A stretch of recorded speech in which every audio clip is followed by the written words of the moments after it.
This is Jason J. Lewis, the voice of Superman on Justice League Action, and you're listening to the Krypton Report. Up in the sky, look! It's a bird! It's a plane! It's the Krypton Report.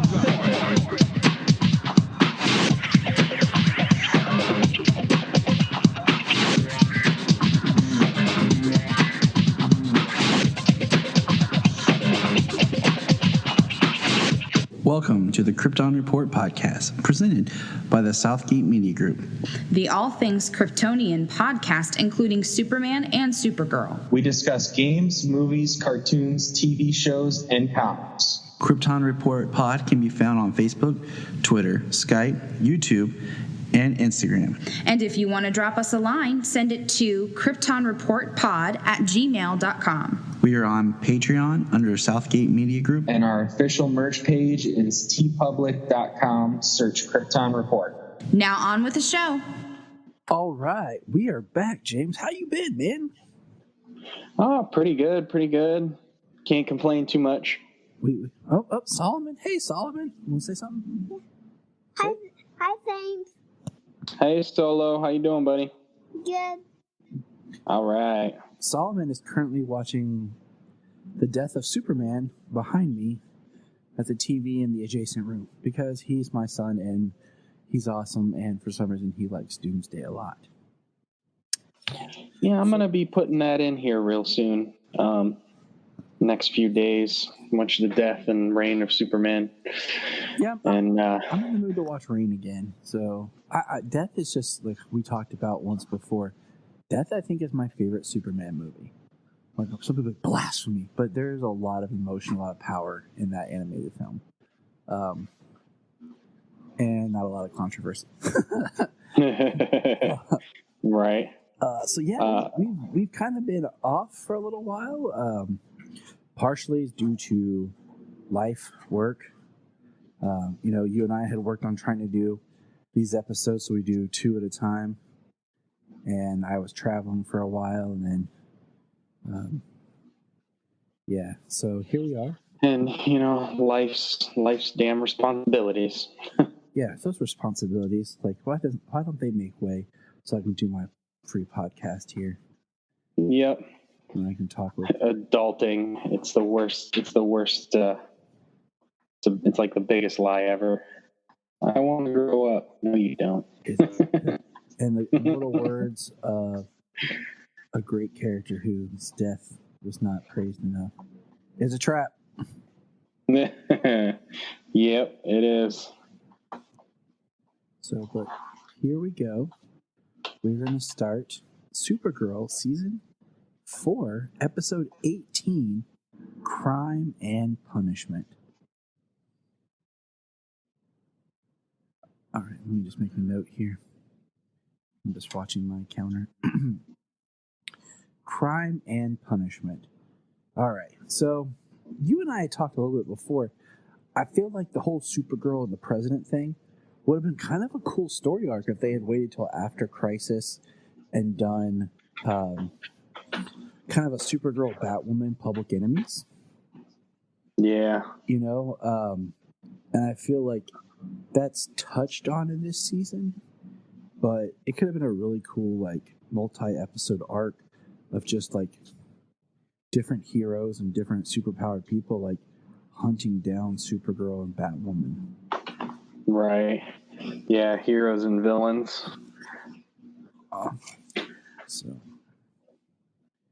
And we get, in the episode, we get one of my favorite things is when the guy, like, Supergirl's trying to help that dude who's in a car crash, and a guy pulls a gun and, like, shoots at her. Like, visually, it's one of those things that we love seeing, but seriously, like, you're just going to keep shooting her like a bullet. That's what's going to stop Supergirl. Right. Yeah. You think, I don't know. You never know what goes through the mind of some people, but the fact that Superman and Supergirl are like these huge and widely known superheroes that are indestructible, that have taken missiles and like alien blasters and all this, and have walked away with nothing, with not even a scratch, and that bullets like literally bounce off of them and they can catch bullets with their bare hands. Like, why is it even a thing to try that, just to put innocent lives at risk? And that's why it's my favorite part in Supergirl season 2 when Superman shows up and Superman says, I never understood the punching, like after the bullet, like I never understood. I mean, it's just like in Superman Returns, I mean, one of the coolest shots is that quite doesn't make sense of how they'd have that much time to build that big of a machine gun when robbing a bank. But when they have that giant machine gun and they're shooting down at the cops, and Superman comes flying in, and the bullets are just bouncing off his chest, and the guy, runs out of bullets and just pulls out his gun and shoots him in the eye. Visually, amazing. Practical does not make sense. So,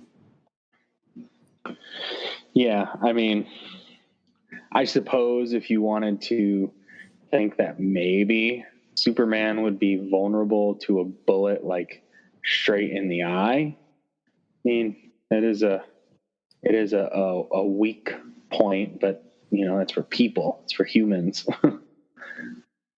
So try to see it better than us, James, just because we're human. Hey, I'm human too. My identity is secret. Don't tell the listeners that. They don't need to know. But no, like this episode, so Lena and Kara decide they're going to try to go find out more about Lex, and they're going to go to his cell. So, what did you think of? What did you just think of this episode as a whole? Like, I know, like, it's been a while. We've are kind of like getting backwards into it. So. I mean, I thought the episode for the most part was pretty good. The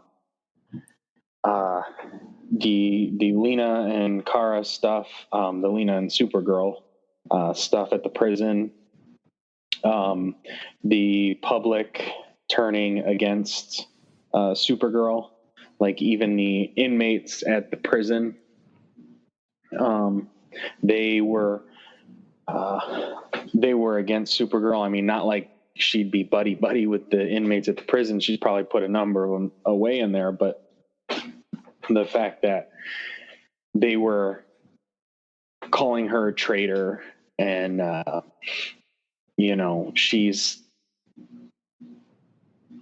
she's dealing with a lot of public scrutiny, and she has to hide. She has to hide who she is, but she does it's really good because no matter what the circumstance is, there's the public, citizens putting innocent people in harm's way, and even the military coming after her, who could still do nothing to her, but inmates aren't going to stop fighting when they come in, basically. So they're they plan on killing the inmates and just taking out anybody caught in the crossfire. And, she took it to save everybody.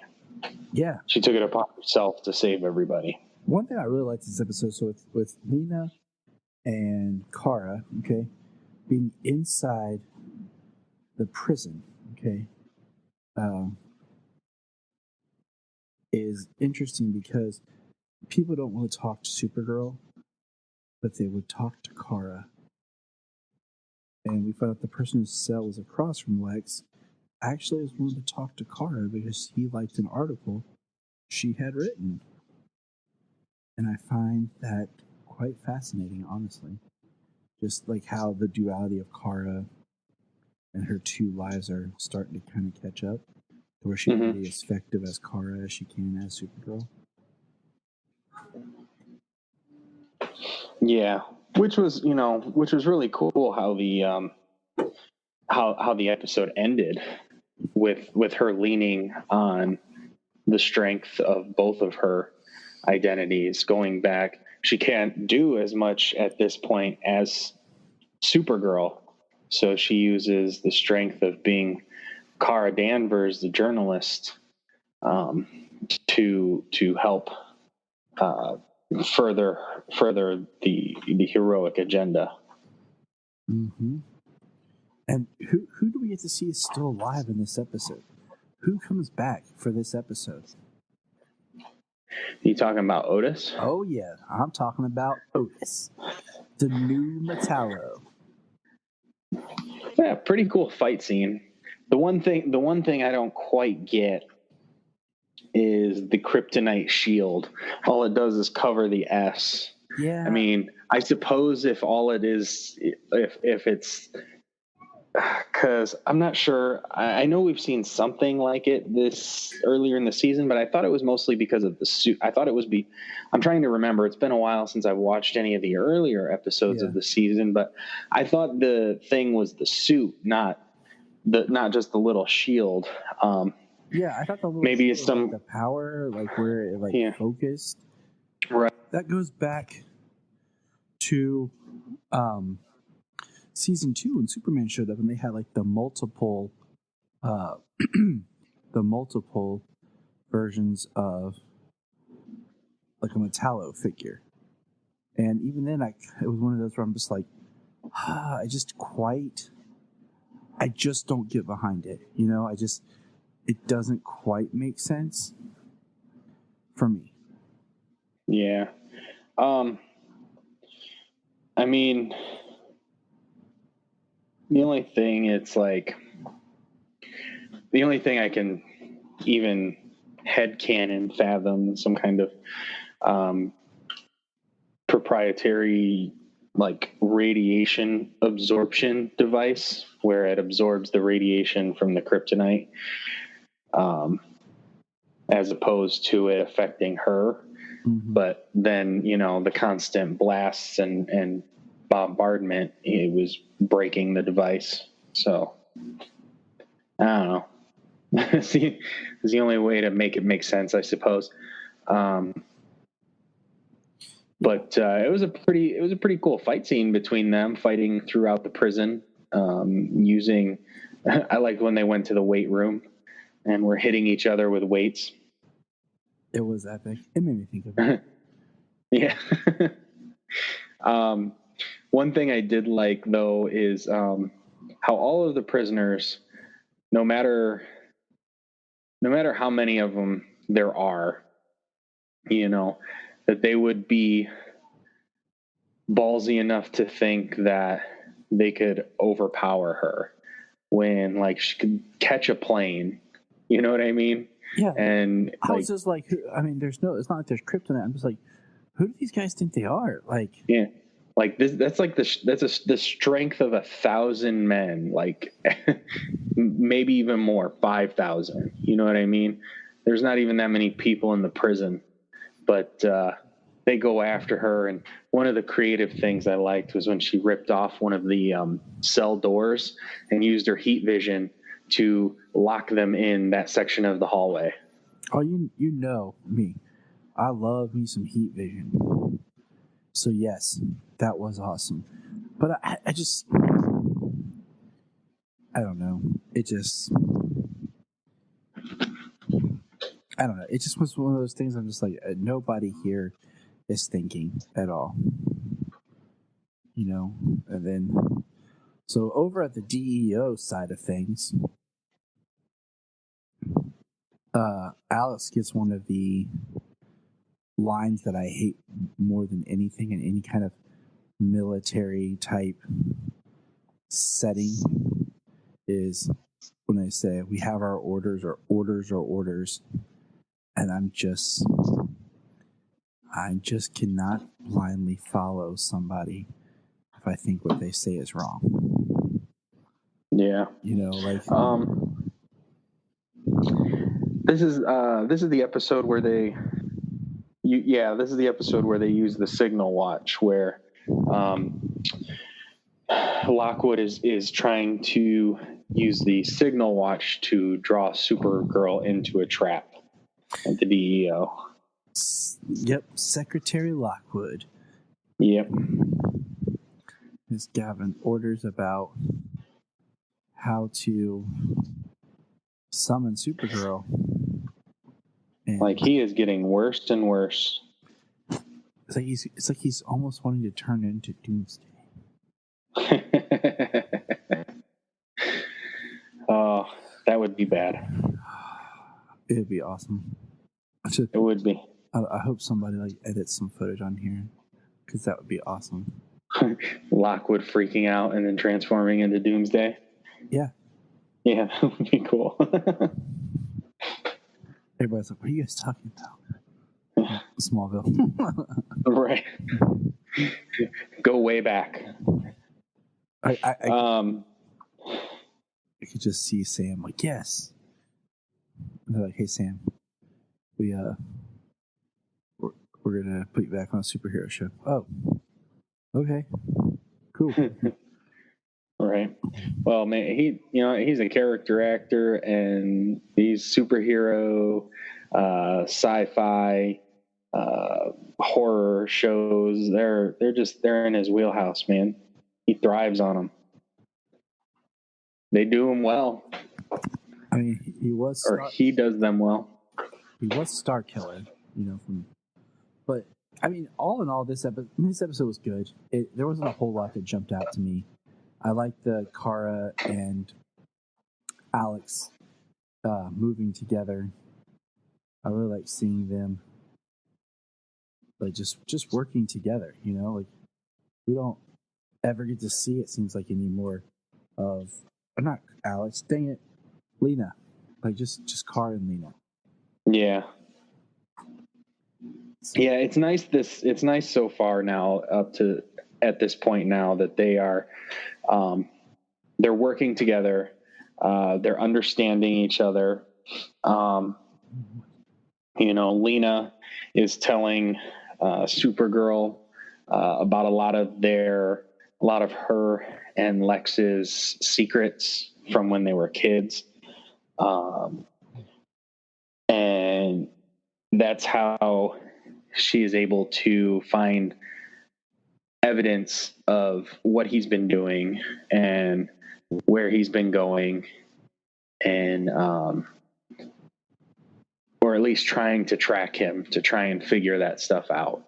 She finds his journals in the chessboard. She uses his mural on the wall and discovers his secret lab, which his neighbor in the prison he's actually a tech type guy, and he's in prison for outing the government spying on people, and that's why he's in prison.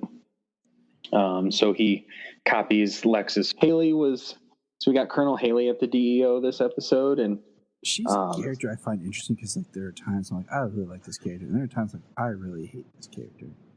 Yeah, well, she was definitely the hard nosed, by the book military leader in the early part of the season. She did her job. She was strict about it. She didn't take crap.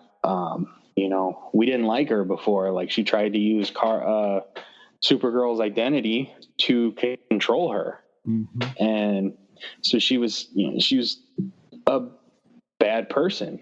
But kind of seems that, the influence of Supergirl and Alec, the people at the DEO, has rubbed off on her, and the fact that the government that she's worked for, especially in the last couple of, she can really see the cracks coming from the corruption in the system, and seems like she doesn't believe in blindly following these orders anymore. And that's, like I said, that's always a problem I have. That's why I could never be in the military. Like my dad, I can't just follow orders. That's part of it. I'm like, I know, Dad. That's why I can't do it. Like, I have to think too independently on my own. No. Yeah. So yeah, we've got a number of people. James is dealing. So a couple other people in this episode. James is dealing with his trauma. He goes to see a therapist to deal with his PTSD symptoms that he's having.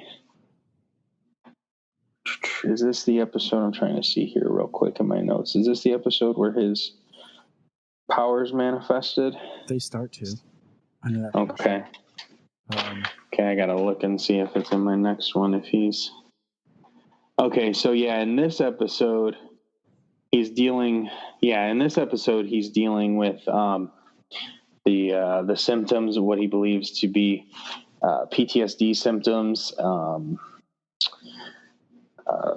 extra senses, things like that. And then later on in the episode, he has like a flare up, and he crushes a lamp.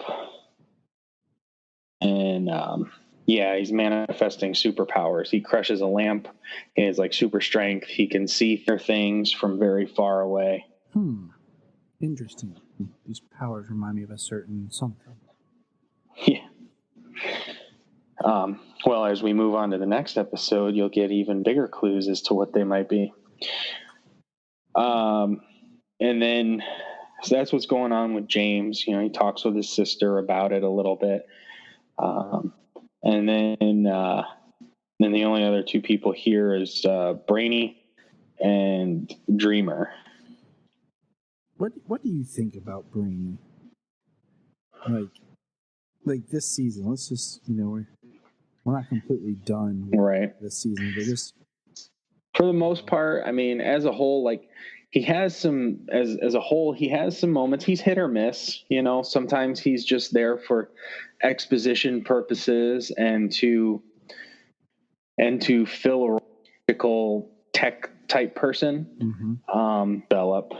So yeah, he's since the beginning of the season where completely analytical, but hints with people, with cars, with Nia Null, and with James.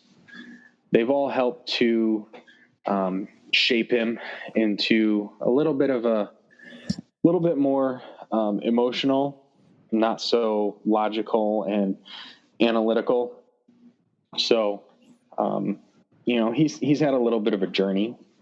It's just sometimes he's hit or miss, but when he's doing good, he does. He gets some good laughs, and other times it's just like, that's meant to be funny, but okay. Right. All right. So, but in this episode, I think he did his interaction with Nia was pretty good. Trying to figure out if he was supposed to, he wanted her to tell him if he should use her powers to tell him if he should delete the alien registry, because Secretary Lockwood coming in, he would use the registry to hunt and attack aliens. Any aliens, not just the ones that have committed crimes. And I think it's really interesting, just the whole thought of something that was derived and created to keep them safe and protected is now using them against them. So I don't know. I just find that interesting. So I mean, like I said, this episode was good. I liked it. I felt like it was, I don't know, not a setup, but it was not filler, but it was really good. Just moving certain beats along and helping us pad out to get to our next chapter. Yeah, it was definitely a step in the right direction for the overall plot of the season. Early on, it kind of seemed a little back and forth. There was some filler early in the first half of the season, But getting further into this season, you can kind of see where threads stretch back all the way to the beginning of the season. So, things are starting to come together. All right. What would you rate this episode? Being a step in the right direction of moving the overall plot. Everybody had something to do, decent amount to do. I would give this an episode about a 7.5.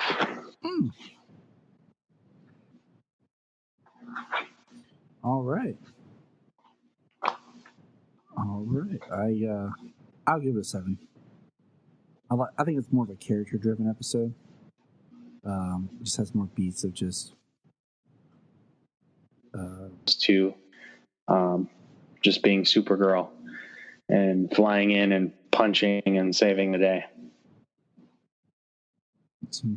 It's her journey, she has to prove. But we're going to take Well, it was in the last season where it's the last season, right? Season 3 where because it was after it was after Mon-El left when she leaned into being all Supergirl. Mm-hmm. I think they should have done that a little bit longer. Yeah, I think right, and they kind of gave her back the dual identities moving forward. She wasn't all Supergirl; she was Kara, and she was Supergirl. But now, later in this season, but now they're giving her other leg to stand on, and she's actually embracing her journalist side. That her journalist side can be powerful and influential as her hero side, as her cape side. And sometimes I think that's fun to play with in characters. I really would like to see more, of just how Clark really affects everything, and how Kara does things more of just their alter egos. All right, we're going to move on to the next episode, which is American Dreamer. We'll be right back. Solomon is calling. When you start Rain now? No, he actually picked out he wants to watch Batman versus Robin. Yeah. Yeah, I have all my animated movies down here in the basement, and we have the old PS3 and a TV down here for when we do our recordings for watching movies. So when he comes down, sometimes this is where I keep all my DC stuff. So my Smallville, my Lois and Clark, Super. Right. So, and then all the DC animated stuff's down here. But, all right, you ready? Yep. Let's get this crack-a-lackin'. All right, Supergirl, Season 4, Episode 19, American Dreamer. That's kind of cool. I think they've done a really cool job this season with names of episodes a little bit more, they've had a little bit more fun, like Parasite Lost, Man of Steel, American Dreamer. The deceptive title of Man of Steel. They got us, but it made a lot of sense. It did. In the context of the episode, it did.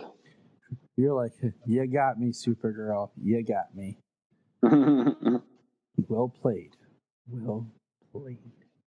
But no, American Dreamer. Now, one thing that I've had a little bit of problems with the Dreamer character is the fact that her name is Dreamer. It seems like now that she has her suit and found her powers, she doesn't do any dreaming. And, what do you call it? Like my wife was watching, she missed 2 episodes and was catching up with me. And she was like, wait, she has powers? What is she shooting? Where did she learn? I'm like, yeah, exactly. Training montage, and all of a sudden she is a warrior. And I'm just like, okay. Like I'm like I can't really get behind some of this because I'm sorry, like you don't spend your whole life not knowing how to use your powers, then really quickly be a master of them. Yeah. Yeah, she did get away from the dreaming aspect quite a bit over the last couple episodes, but she did have a random dream of Brainy in the last episode, but kind of here or there. But all her training, came from Brainy behind the camera, so she does a lot of study off screen. So, I mean, what are you going to do when they advance her powers off screen? Yeah, I mean, I'm not trying to hate. It's just one of those things. It's just like, oh, we don't want to take the time to really like work on this, and right. We just need another character quick. All right, just give Dreamer all the powers that she needs. Yeah, well, it makes me wonder if like her mom like knew the extent of the abilities that they have, or if over generations they've just kind of gone more towards the dream interpretation route and less of the physical, less of the fighting and saving the day type of thing.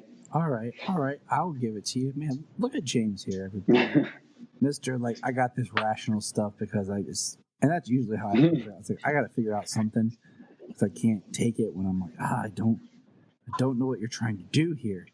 But James is on the ball with it right now, and I can get behind that. You know what I'm saying? I can really get behind that. I just honestly I get kind of tired sometimes of just like lazy. I feel like it's lazy writing and storytelling. I just want to speed it up and be done with it. Like, oh, all right, and now she's fully fledged dreamer. Yeah, and this is her episode. Yeah, and that's one thing. That's one thing that gets you frustrated when shows like this have 22 episodes. They have so much time and so much room to explore things, explore characters, develop characters, tell a story, and they use that time for filler and half meaningless drama.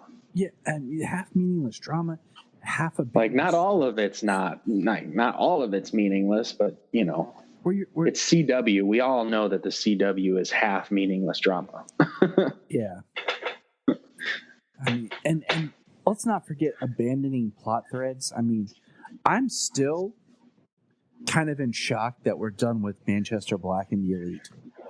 I felt like that was just like it was a sidestep how they got rid of him, and it felt like a fake out. And then I guess that's actually really how they got rid of Manchester Black. Like, I just feel so cheated, like with the Elite. It's like these threads that could be longer story arcs get shortened down, and then we have the time, but we don't take the time. And I don't know. It's just, I think there's certain things that would be really nice if they would just take a little bit more time to really help us grasp.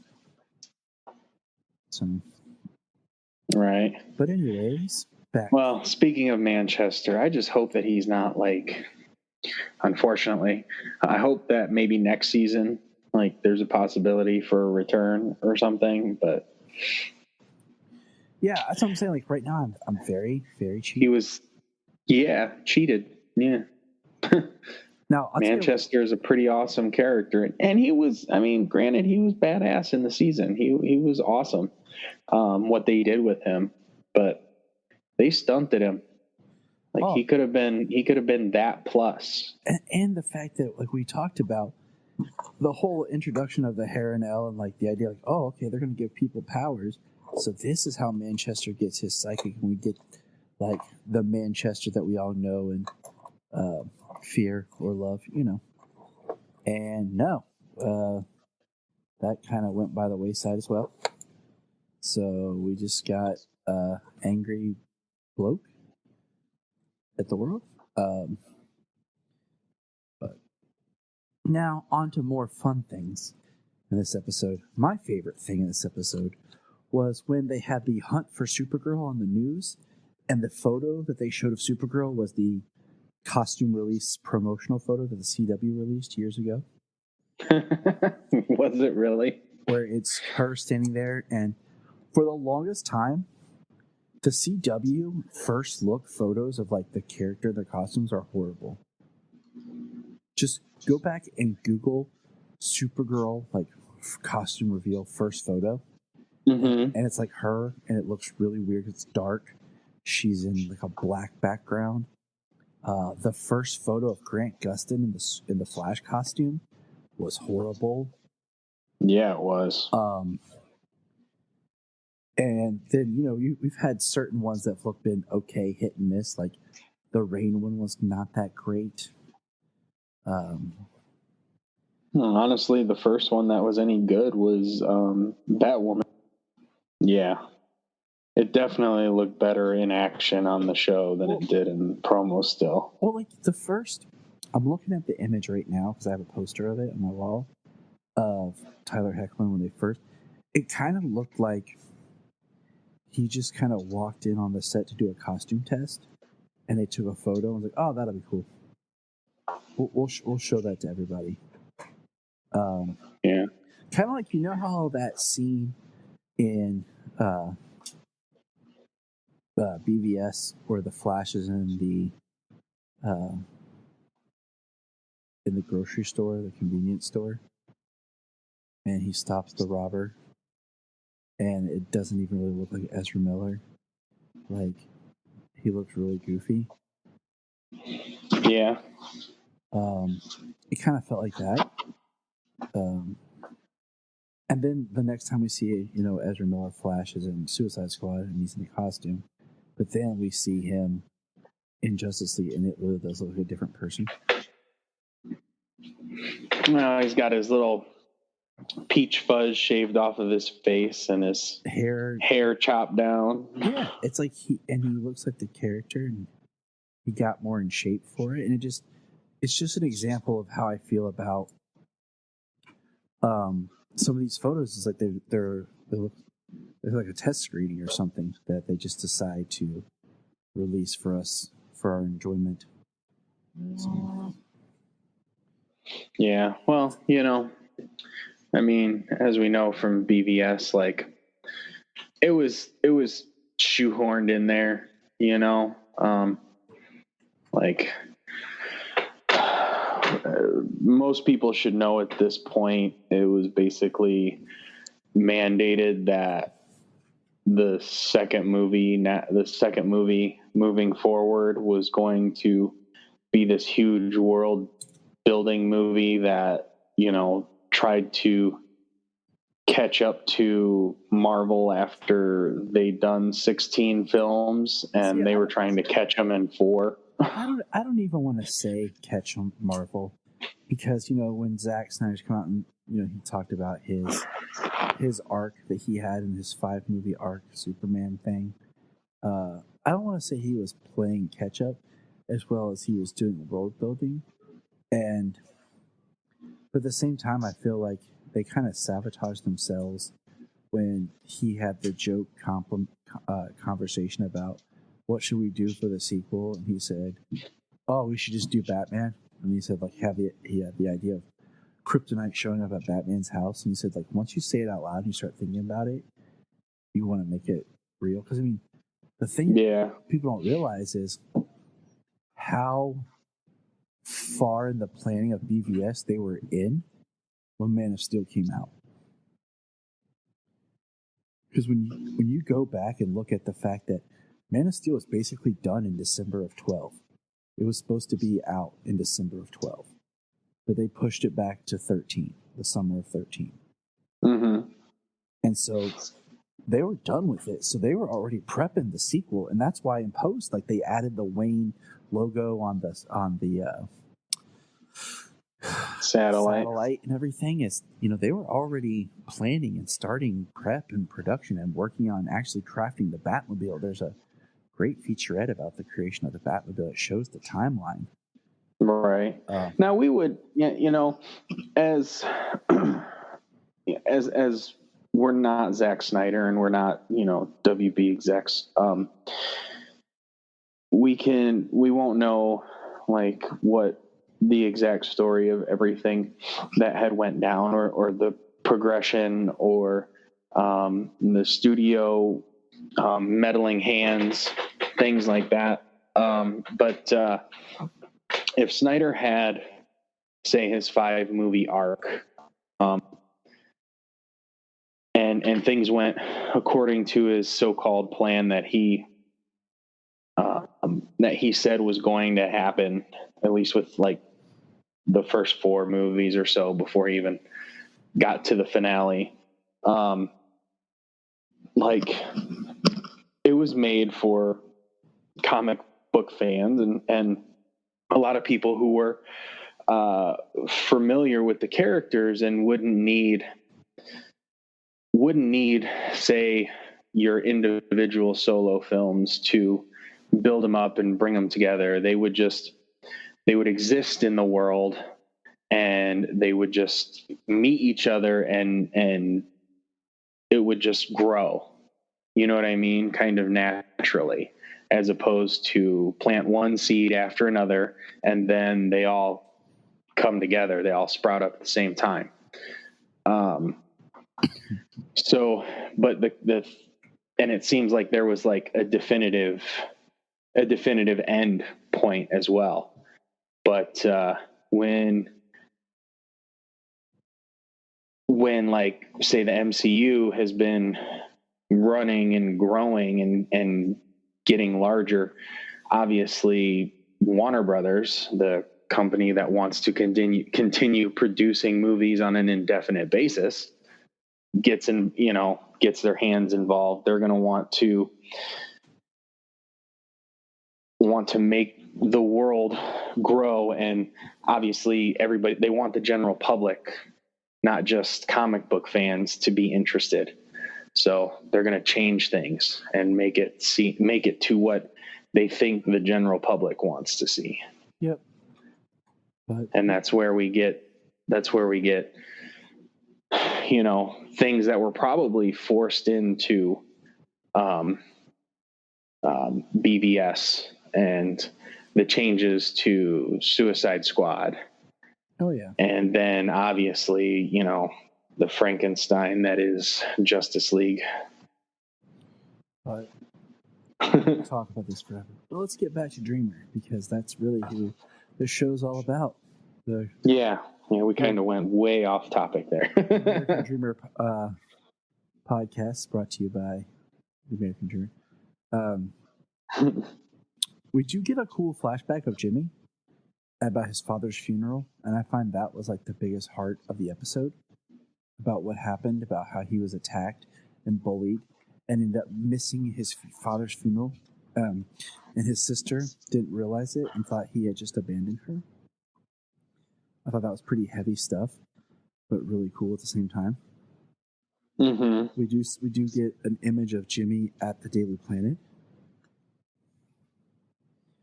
so that was cool. You know, just expanding more of James's world.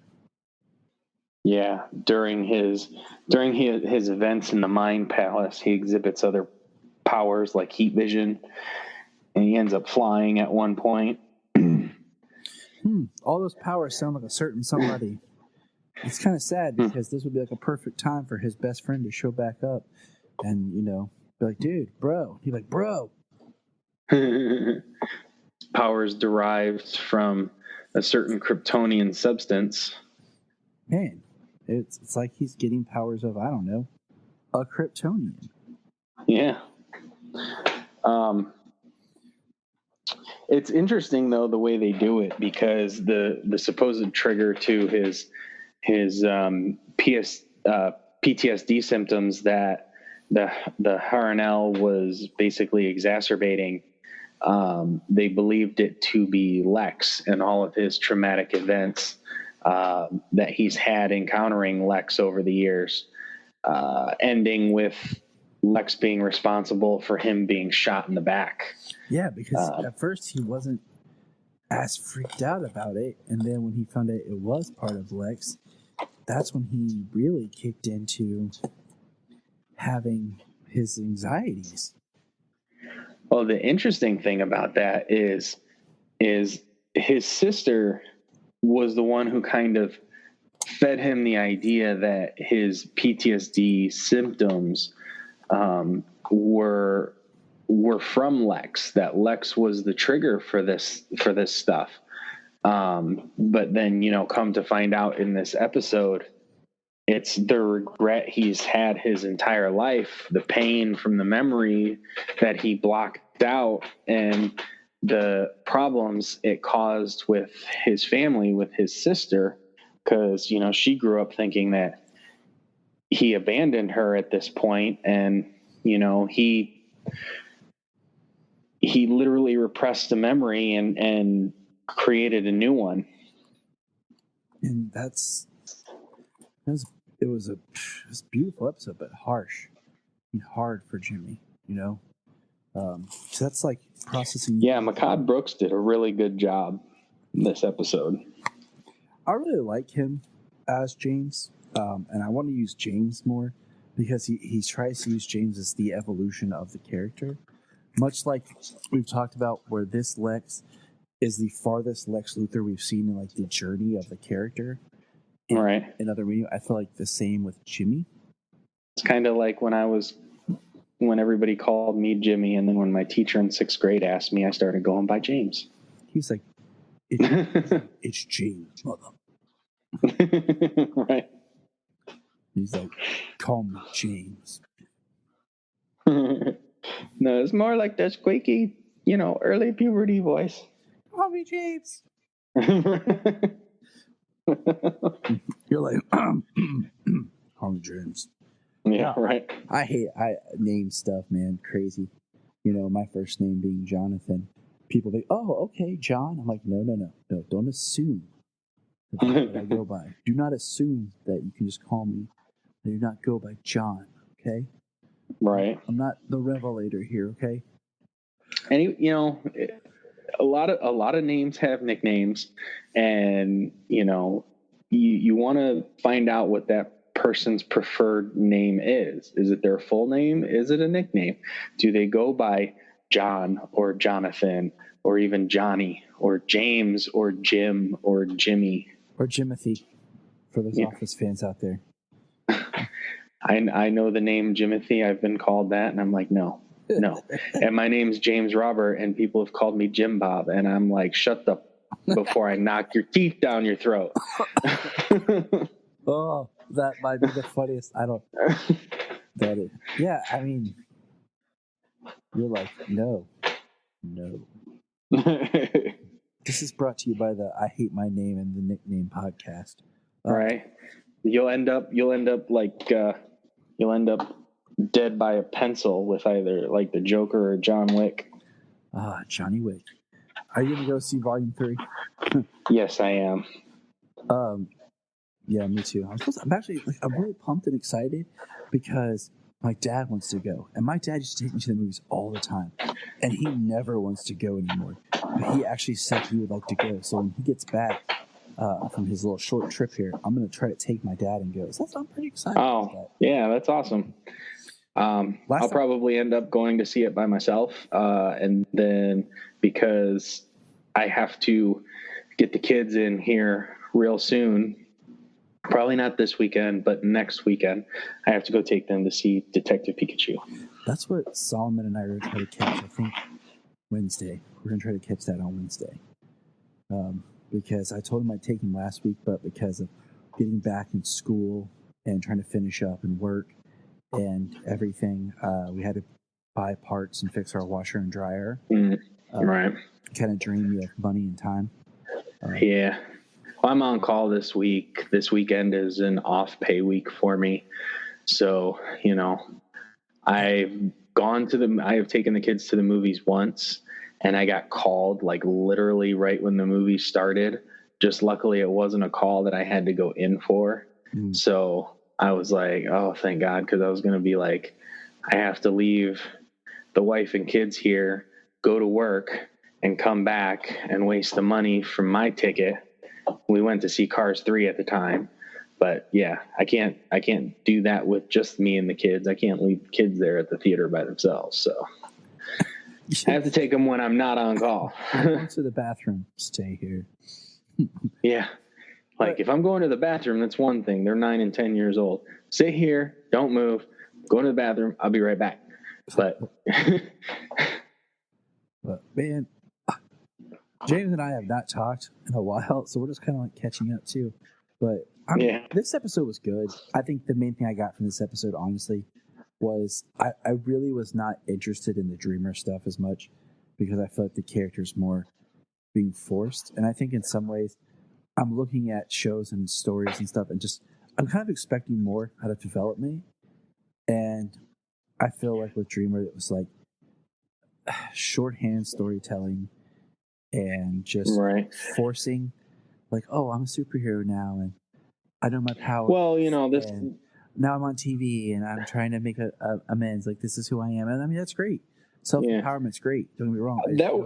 I don't feel like we've earned it, but at the same time, maybe if I sat down and watched all these episodes straight and I didn't have all these interruptions, then maybe I'd be like, oh, I feel this moment being earned. Yeah. The television part was strong. So the two strong points in this episode was Jimmy dealing with his past, and then Dreamer showing up on TV. Not quite. I mean, the self-empowerment angle of it was really good. It developed the character because of who she is and what she is, but it was really good because it helped to empower aliens and the belief that humans and aliens can peacefully coexist, which was also strengthened in the fact that Lockwood's son is kind of having a change of heart in this episode. He finds out that his best friend is an alien, and he starts to doubt what his dad is doing with everything, calling them roaches, attacking, killing, being Agent Liberty, having his agenda. So, because he reaches out to his friend to tell him that he's there for him if he needs him, and it's really powerful because. So, yeah, it's a strong moment for the overall for the overall discrimination storyline. So the last big moment of this episode is earlier in the episode, Lockwood had rounded up aliens and taken a woman's child from her. In the episode, they took her husband who was nothing but a working alien who did nothing wrong, but they took him anyways. And she's an alien, but they left her. Which maybe that's why I was confused, because I thought they took her kid and left the mom parted. They took the husband and left the mother. So, anyways, she is enraged and decides, which I would have liked some more on this, but basically at the end of the episode, Lockwood comes home and finds his wife dead and that alien lady running out. So they killed Ben Lockwood's wife, which I actually would have liked to have seen that scene, because I feel like that's such a huge jump. Like, you took my husband, but I'm gonna murder your wife. I don't know. Like, we don't know what happened to her husband yet.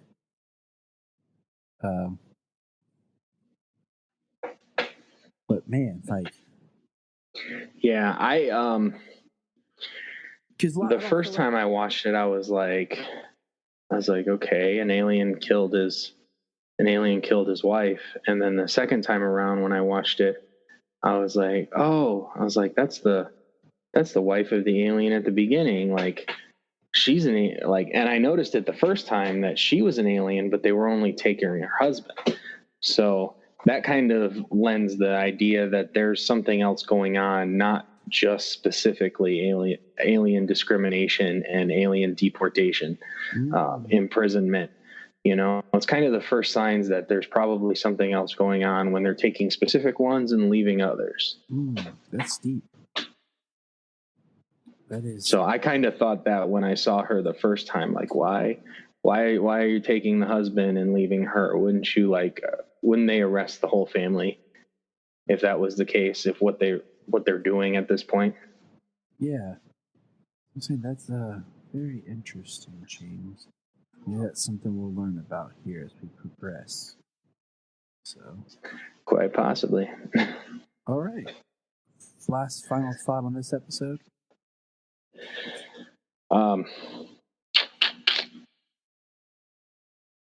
The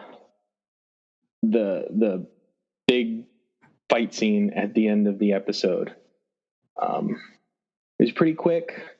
It was a decent shot at,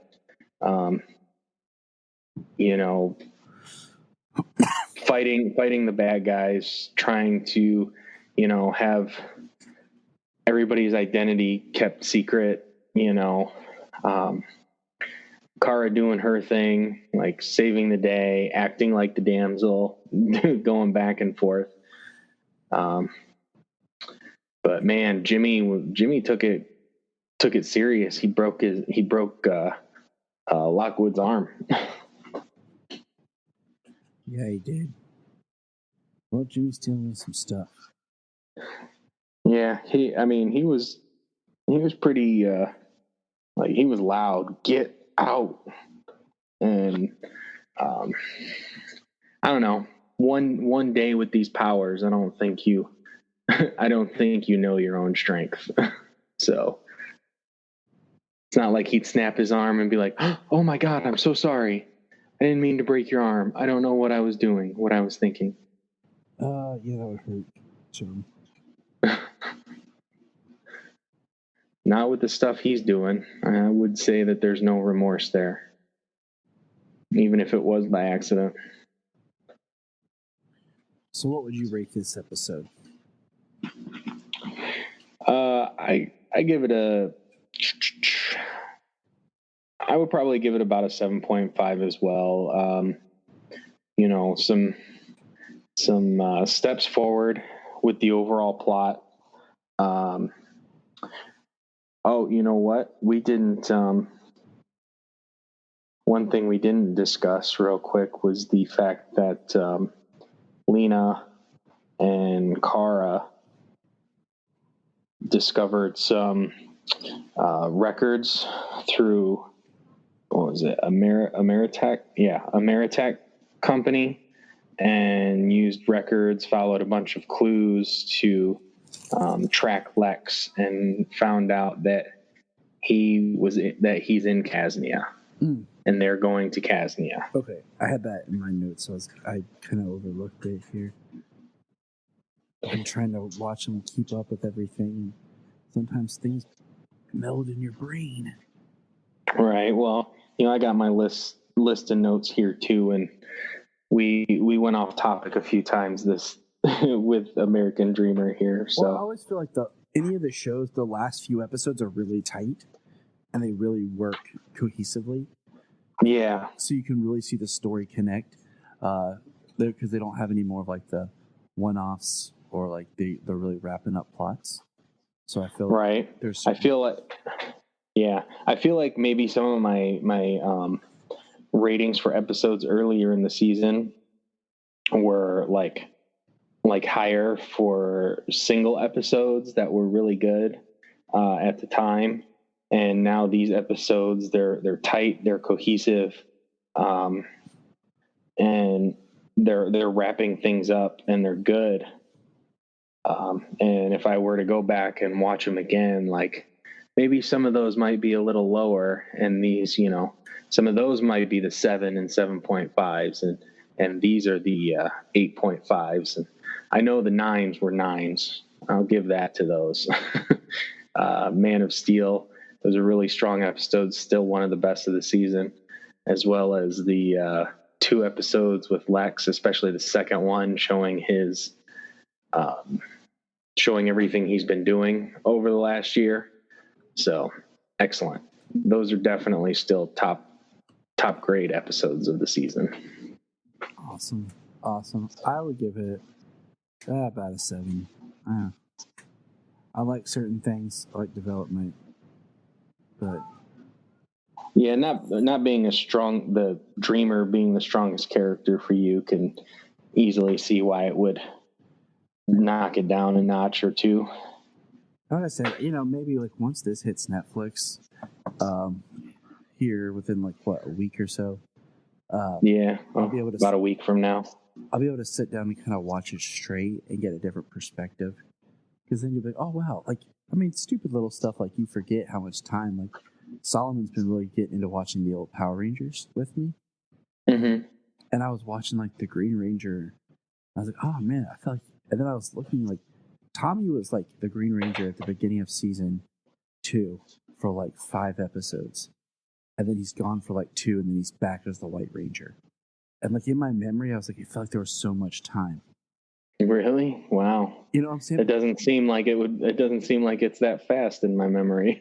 Exactly. And that's when, like, once you look at how the episodes, you're like, man, but then you try to think back. Some of them came on weekly. And you're like, I guess. And then as a kid, so like even as an adult, like we're busy, like just putting like the stories taking place quicker, but we have all these breaks, interruptions, or you get back to watching it and you don't think about it and you're like, man, this feels rushed, but maybe if I sit down, I'm watching, like, oh, I can definitely see where this is really building here. But that's going to do it for us for today here on the Krypton Report. Stay tuned, and we'll be back with another episode shortly. So until then, I am Tyler, and this is my lovely host, Mr. James Cole. Lovely, thank you. like to boost your ego. Attention, class. Attention. Will the real Miss Tessmacher please stand up? Please stand up. Nope, nobody. Maybe I'm just sitting here in my basement by myself. Welcome to the Krypton Report. We are going to be talking about Supergirl. Excuse me, it is early for us Kryptonians. Man, woo! We're going to be talking about Supergirl, Season 4, Episode 20, The Real Miss Tessmacher, Stand Up. And I can't do this alone because those episodes suck and nobody downloads and listens to those. So I brought along Mr. James Cole. Welcome, James. Hey, Tyler. Man, we're getting through this. We're making it. Life gets in the way, but you know what? Keep pushing forward. I was suspecting you might actually do an intro like that. That's what I thought of when I saw the name of the episode. I was like, "Oh, really?" For all those people who are like, "I don't get it." See, back in the late '90s, there was this young white rapper named Eminem who was coming out, and he had this song called "The Real Slim Shady," and in that chorus it said, "Will the real Slim Shady please stand up?" It was in the early 2000s. I don't know. It'll run together when we get old. I think it was the 2000s. The late 90s was the Slim Shady. No, which one? I don't think it was like 01 now. Second album, I believe, maybe early 2000s. Yeah, I want to say it's 01. Now that I think about it. But you know what? Yeah. That's okay because I don't get paid to be smart. So this episode, we're going to get some interesting information.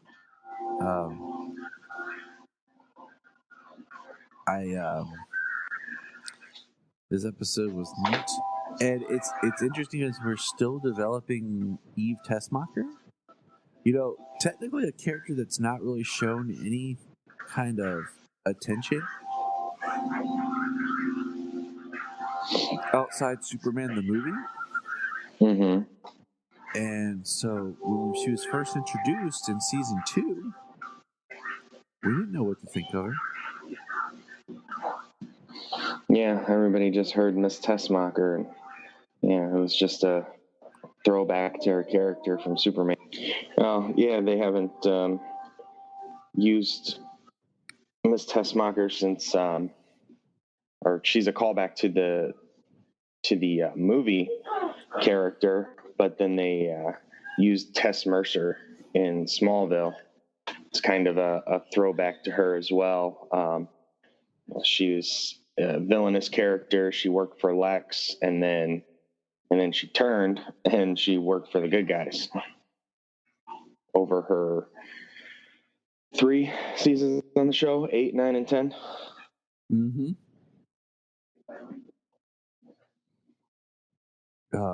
You know, the thing with Tess was she was like that fun amalgam character of like, oh, we'll take a little bit of Tessmacher, a little bit of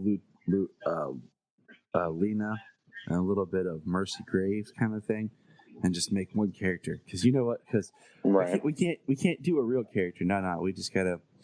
Oh, that's too many characters. Let's just make them one person. Right.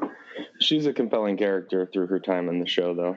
She is, and I think she got the worst ending. But that's not this podcast, because when she Say Zach will get there one day in a few years. yeah, he'll be there. Then people will say, "Oh yeah, I heard that on Krypton Report too." She dies, and nobody notices or says anything. There's no, "Hey, where's Tess?" There's no, "Oh man, we should mourn for Tess." It's just like she died, and nobody knew. Right. So Miss Tessmacher, Eve, I never knew her first name until this series. I don't know if it was always Eve or that's what we got. But yeah, not sure.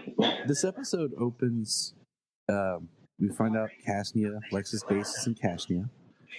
And when I say we find out, that's where Lena and Kara are. And we get Alex is jogging with Jimmy's sister, who I cannot remember her name. Kelly, I believe. Kelly. I thought it was. Like, I had it in my notes, and,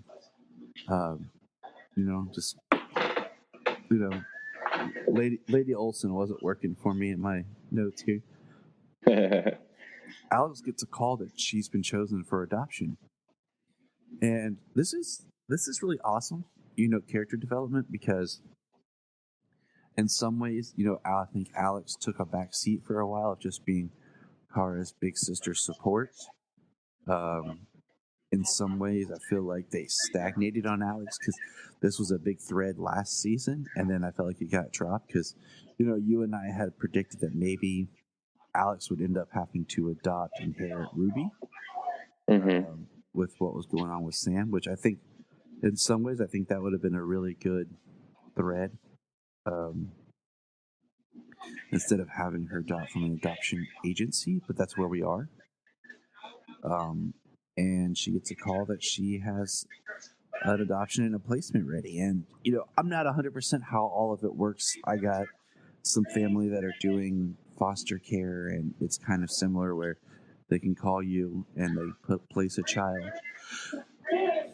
And then they can end up removing that child quickly because they put it somewhere else, or it gets adopted, or the family, or what. And it's a rough situation and a rough system.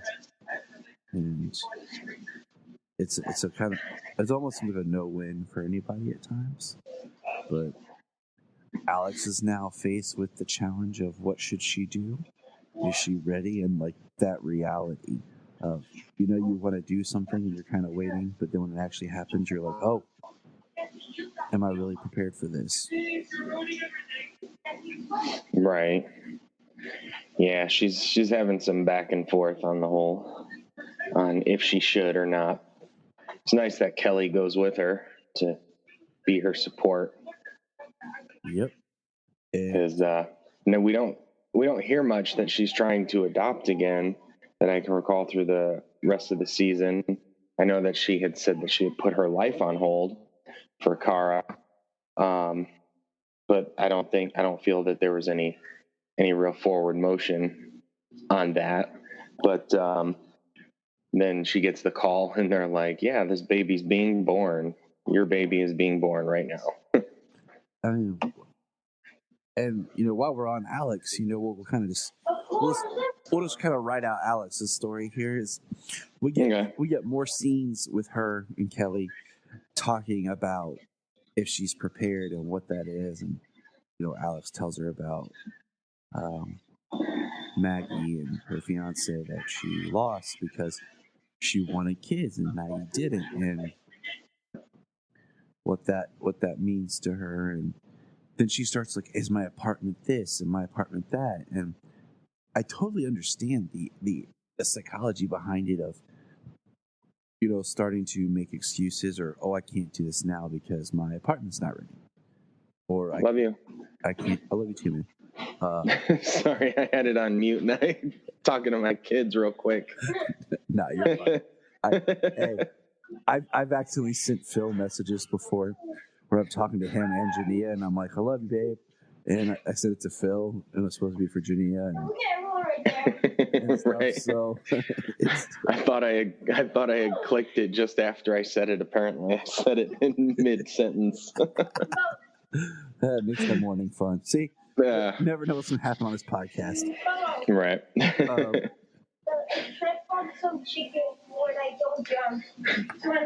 Totally blew the adoption talk. But that's the thing. It's about love. You know, it's she's loving this idea of being a mom, and she now is presented with the option of, are you ready to go forward with it? And she's scared. And I mean, she's at the final stroke. Like, there's certain things that in life, and I'm sure you can agree with me on this, you can only be prepared so much. When it comes to getting ready to have kids, there's never that perfect time. There might be a better time or a better situation, but there's nothing that you would describe as the perfect time. And you just got to do it. You got to take a breath, realize that you can do this, and step up and care for your child. Yeah, not much will prepare you for actually being that person who is responsible for a child every day, forever. You know, it's, I mean, yeah, there's a lot of things you can do to prepare for and learn what you have to do to be a parent and take care of a child. But when it comes to actually being that parent 24/7, yeah, nothing really prepares you for that. You know,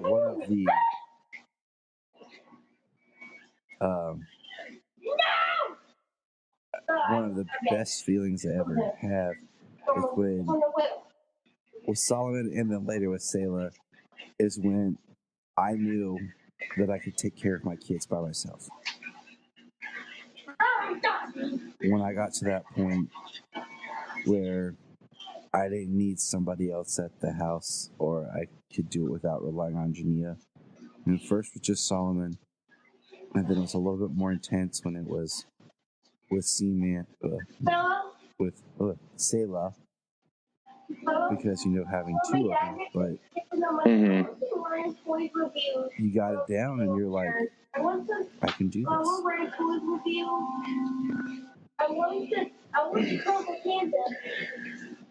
Yeah, that's a good feeling. So, and then, you know, Alex she's in the zone. She's ready. She's made up all the excuses, and Kelly's talked her out of all of them. And then she gets the second call. To get those stuff, you need to subscribe your channel. Yeah, she gets to be excited, waiting for it to happen, and then she gets a call from the agency that the girls, because I believe it's a 17-year-old who's having a child, and she was putting her up for adoption, but they had the option to keep the child. So, and they said that Alex said that the grandparents had talked to the girl and convinced her to keep the baby. And it's one of those situations where you're like, you're happy if the mother truly wants the baby.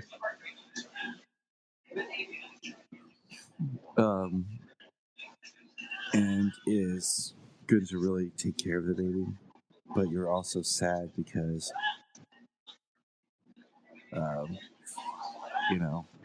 that was that's what Alex desired. She wanted. So. Yeah. Well.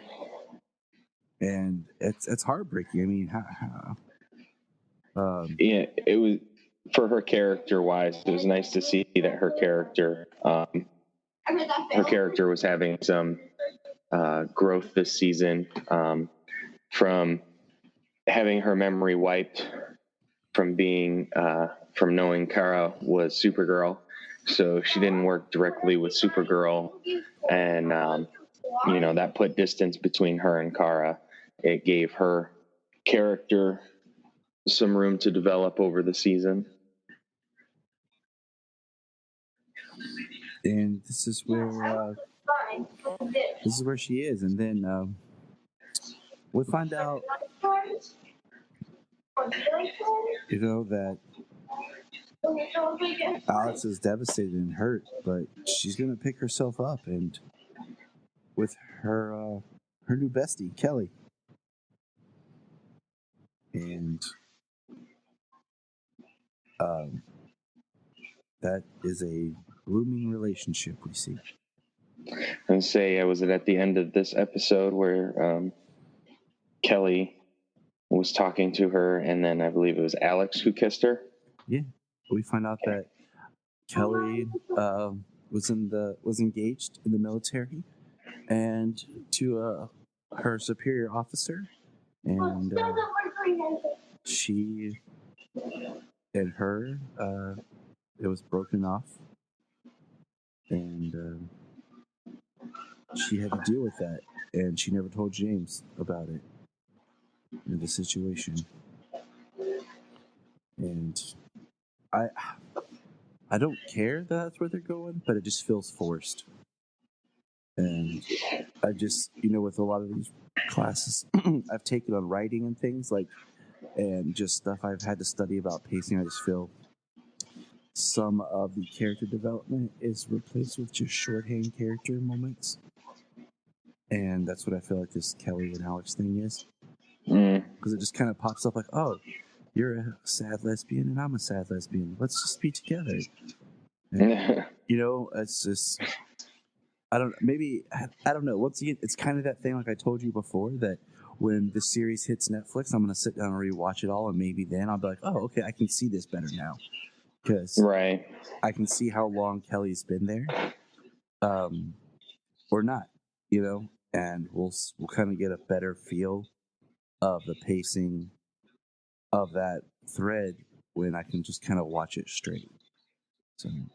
Yeah, I mean, she showed up when James was having his issues, or when he was in the hospital, and she's been here ever since. And I mean, the character that Kelly has spent all the time with is Alex, right? Because she talked about her being motherly and how she's there for the ones that she loves, and she was there for James, Mm-hmm. And I mean, that's true to Alex's character. And I like that this episode has a whole plot a whole thing going on that's about Alex that's not about Kara, to where she's not that background, sister character of I support Kara, yay, all Kara. It actually is Alex getting to do her own thing. So I really like that about this episode. It actually it's a story for Alex that is Alex's story. Right. I hope they don't abandon that going into season 5. Oh, I totally agree. I want Alex to get more that's just her, more story, more plot, that she gets to become more her own character. So now that the war is raving behind you, are you okay, James? Are you surviving? Yeah, my son's acting like a little monster playing a game. Hey, I get that. That's what makes you. It's like the bombing of Kryptonopolis on Smallville. We want to save you. We'll send out the relief troops. Right. All right. So let's jump to another character of ours.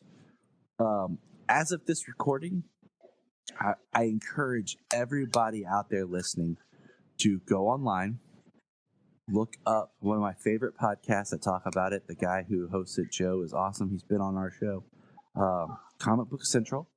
You can look up comicbookcentral.net. This week's guest is Sam Witwer. And as you know, James and I are both fans of Sam Witwer and his work. And we're about to talk about him as Lockwood. So if you get a chance, go check out that cast, please. You won't be disappointed. Excellent. I'm gonna have to go listen to that. I've got the John Cryer episode downloaded. I haven't listened to yet. Yeah, Joe just shared it last night that Sam Witwer is going to be on, and I shared it online. I'm like, yes. So yeah, it always drops new on Saturday, so I'm going to be listening to that as I go to work. Sweet. All right, so Lockwood in this episode, his wife was just murdered last episode, and it's kind of one of those things that sucks that you can't hurt the person that you want. So you kill like the innocent person in their life. His wife wasn't exactly innocent. She supported what he did, but Lockwood committed the atrocities against this alien, and she killed Lockwood's wife to get back at him. And we open up on the funeral, and the son is talking, and Ben's there, and then he just gets up and leaves. He leaves his wife's funeral. What'd you think about that, man? That was leaving his wife's funeral while his son is speaking a eulogy. That was pretty messed up. I mean, he's going through a lot too. His wife was murdered, but that kid's his son's mother was murdered. Like,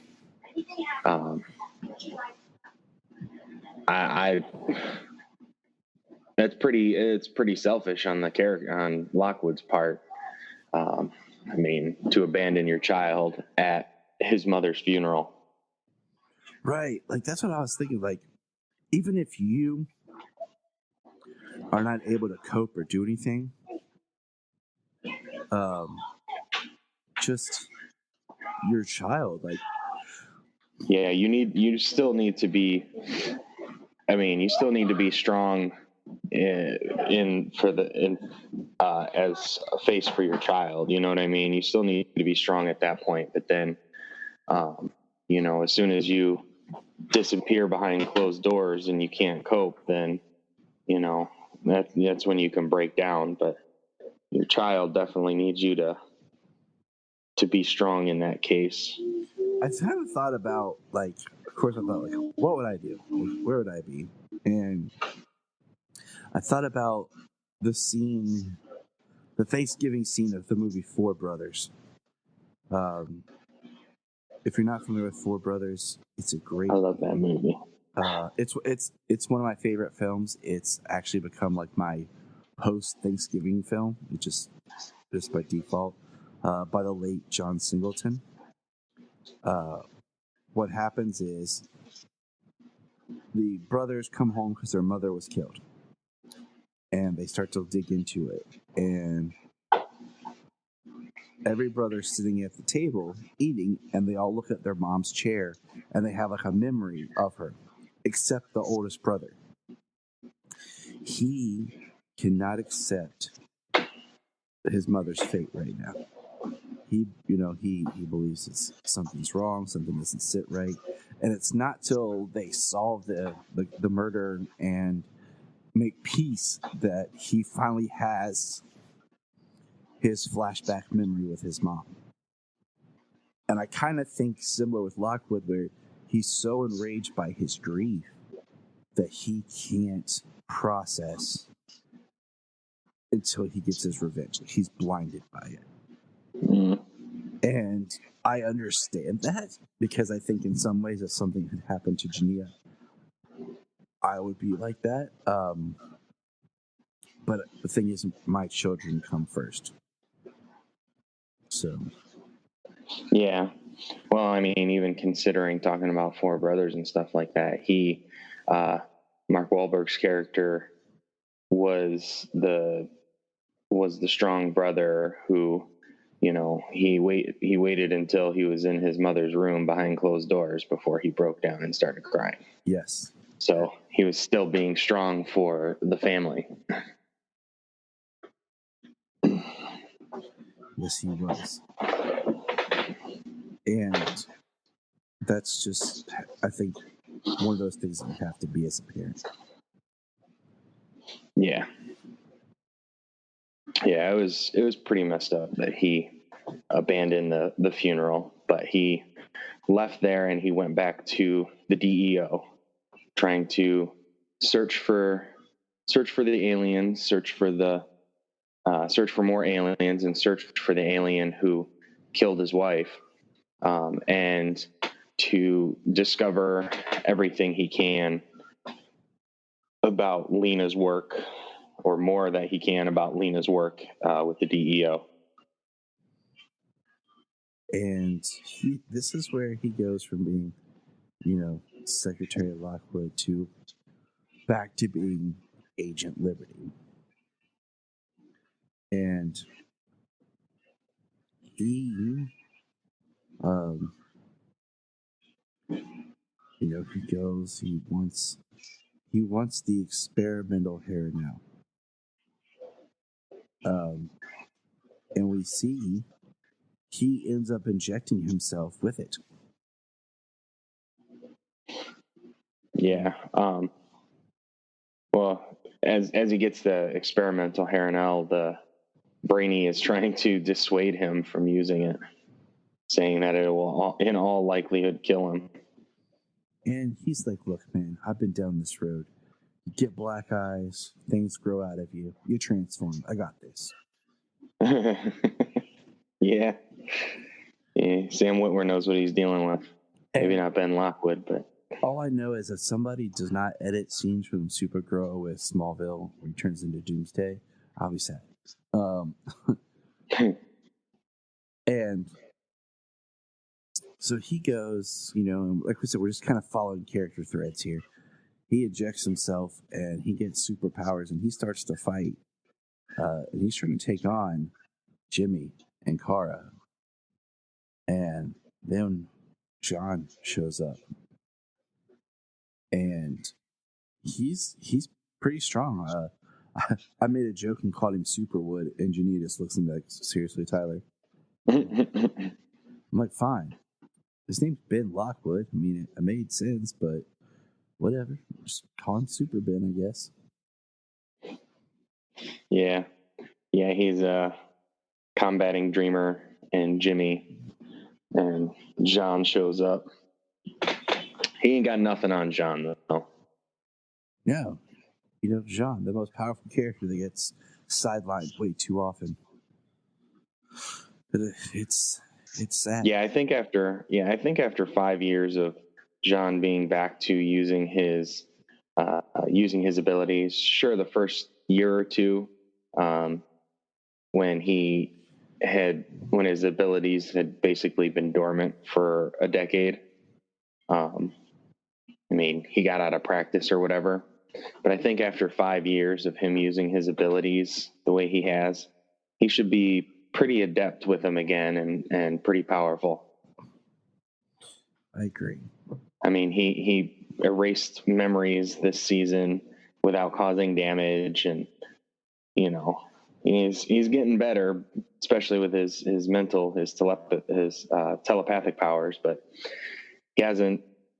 he still doesn't do much fighting when he's a comparable physical character to Superman and Supergirl. Mm-hmm. It's kind of a shame.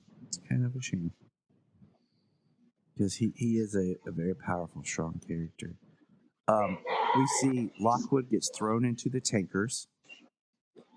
Jimmy says throw him into the tankers because earlier they were doing some tests on Jimmy in the Fortress of Solitude of what he can and can't handle with his newfound powers.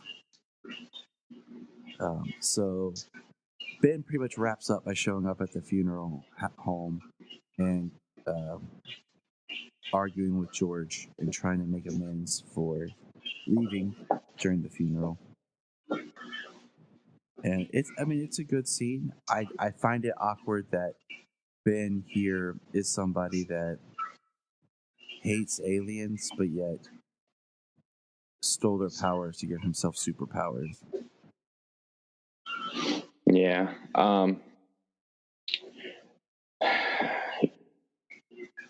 Yeah, when the powers are from like alien origin as they are, it does seem a little hypocritical that he would do it, but the fact that he's, trying to become superhuman to combat aliens, that's kind of been part of what a lot of the season has been about. Lena's discussion all the way back to the Thanksgiving episode about getting people superpowers that only certain people would be allowed to get superpowers, and so playing God, as it were. Mm-hmm.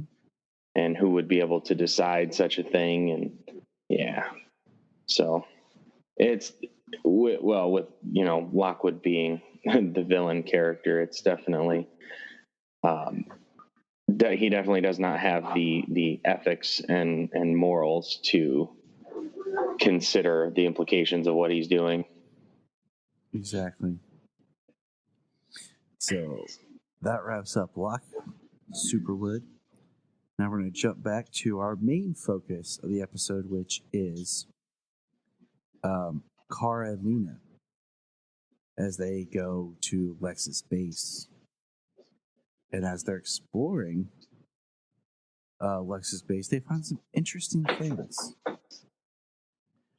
We do get an awesome reference callback to the DEO desert facility.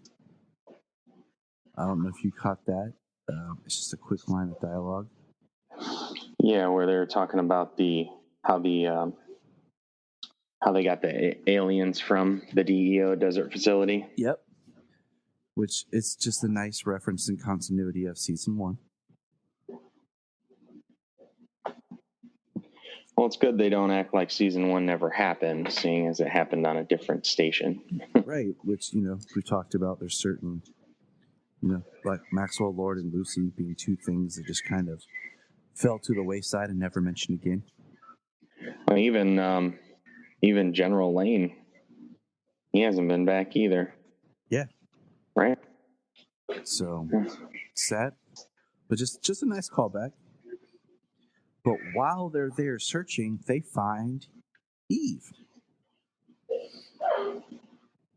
And this is where the title of the episode comes into play.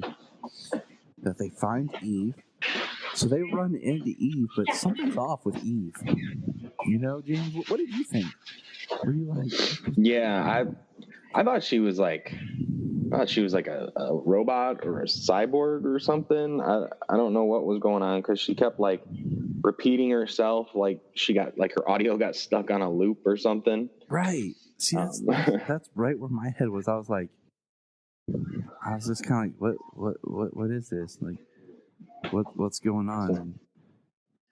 But they did explain something about the alien who, back in the fair episode, who could separate himself.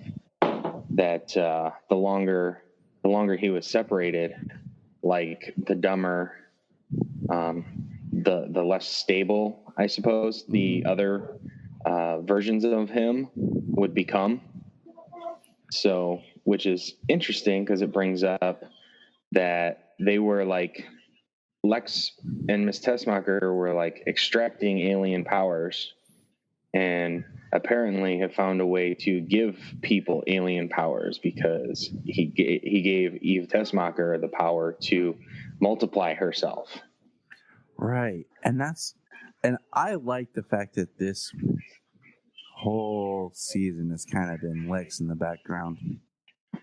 It's a very Lex Luthor thing to do. Yeah, the way he's been manipulating and discrediting aliens the entire season. I mean, it screams Lex Luthor, you know, like that's just, once you say that, then you're like, oh yeah, that makes complete sense. Of course Lex would do this. That's what he does. Yeah. As you think about like some of the episodes kind of hit or miss, some ideas like, okay, well, what were they thinking? I hope these things kind of come back around. But then when it comes down to Lex was like manipulating the whole thing, the ties kind of come together. All the threads start to come together. So we get they Kara and Lena, as they're going through the facility trying to unravel Lex's plan and find information that proves what Lex is up to. They have Eve in cuffs, and then they run into more Eves, and this is where the whole joke about with a real Miss Tessmacher, please stand up. And, Kara's got to fight a bunch of Eves. And, Lena gets to the plane, and Eve attacks her, and she beats her. And it wasn't the real Eve like we had all hoped. So that was kind of a bummer. Yeah. Didn't seem like the real Eve was anywhere, any one of them in this episode. And that was, I think, one of the neatest parts was the real Eve was nowhere to be found. And I like that they're making Miss Tessmacher more of a valuable character, and she's coming more into her own, and I think we'll see more of that as the last few episodes approach of who and what she really is.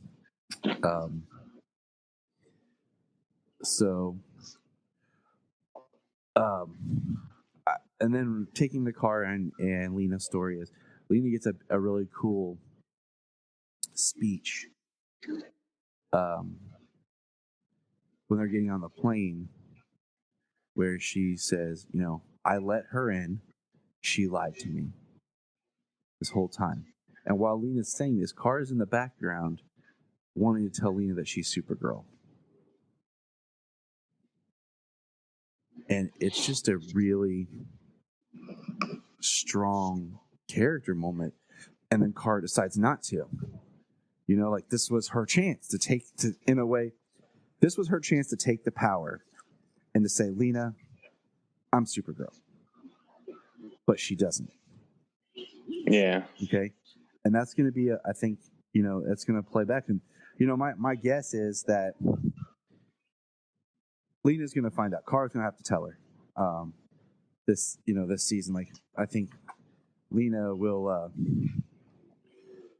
be told they're gonna have that kind of fallout, or not fallout, but just kind of discussion about true identities and coming out and having to reconcile themselves to each other before the end of the season, or it'll just come out and that'll be a thread for next. I don't know. I just think we're at a point now where it's time Lena knows. Yeah, definitely about time that Lena knows. It's been a few years now. Surprised with, how smart she is, that she hasn't figured it out yet, especially the things that Kara and Alex have let slip around Lena, and the abilities that Kara has, tried to portray in secret while in Lena's presence. Like, it's like she seems oblivious because she wants to be oblivious to it. One thing we kind of skipped was at the beginning, they're having trouble with the plane. It's an automated plane. There's no pilot. And Lena goes, I can fix it. And she goes to try to fly it. And Kara, that was on this episode, wasn't it? Yeah. Yeah, I thought so. Yeah, the plane is struck by purple lightning. There's purple lightning flying all the way around. Well, they bring up a fact to mention that lightning isn't purple. But purple lightning is shooting around and it strikes the plane, and the plane goes dead. So the plane is crashing, and Lena says she can fix it, and she's going to try and fly it. She's going to try and land it. And then Kara zooms out of Supergirl, helps her land it in a way that doesn't discredit Lena, and then zooms back in as Kara. And acts like unconscious Christopher Reeve in the alleyway. Yep, I loved it because just because I love that she didn't all of a sudden, Supergirl's here. That's not weird and everything. Yeah. So that was smart, on her part. But yeah, Lena gets that big moment of strength of the toilet paper. And as soon as a character does that something bad's gonna happen, or two characters are about to collide. So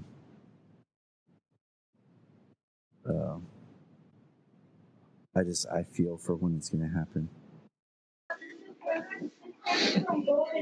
Yeah, and as they're here in the base, and they set the base to self-destruct, they're trying to find an exit, and Lena goes the wrong way to a dead end, and Kara goes a way that seems that it's going to have an exit, but she comes across the Red Daughter's cell, and there's pictures of Kara and Lena and Alex all over the cell, next to pictures of Supergirl. Yep. And Kara that would have been a good time. That'd have been a good time for her to kind of say, hey, this is what's going on. They already know about the Red Daughter. They know about, it would have been a good time for her to kind of give her the, this is what's going on. I am her. I am Supergirl. We know about Red Daughter. We know that she's working with Lex.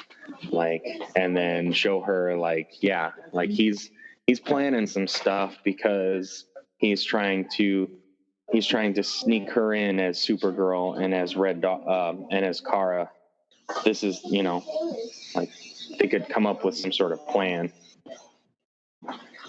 Yeah, and like I said before, when Supergirl is not wearing her uniform, I think it's really easy thing to start wait a minute, that looks like Kara.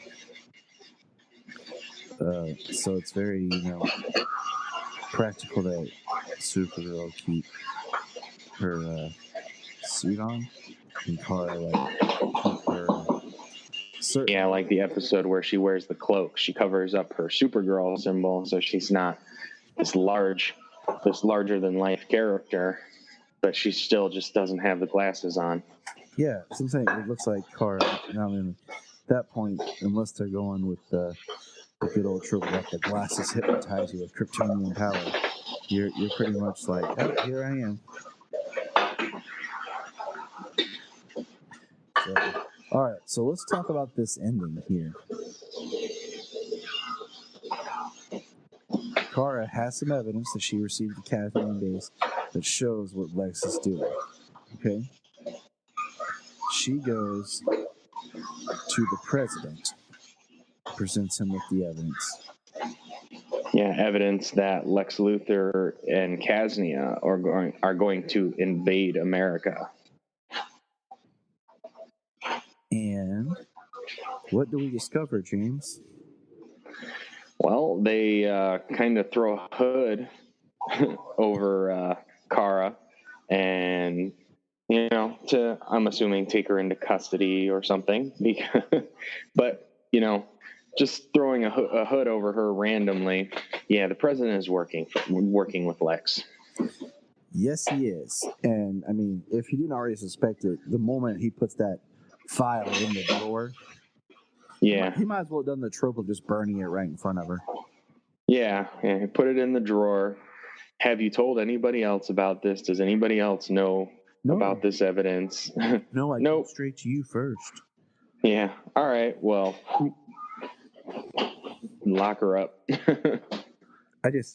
My thing is, I mean, come on, people. This is a trope. If you got evidence, you make copies, take pictures of it, use a fax machine, use a scanner. Come on. Yeah. Multiple copies of evidence. I mean, was it Perry White and Perry in Smallville? Multiple copies, multiple disseminations in the event of this or that, like early. And she's not a young journalist. She's been a journalist for 3 years now. Yeah, I mean, she should have backups of the backups of the backups. And that's how the episode ends. So, how would you rate this episode?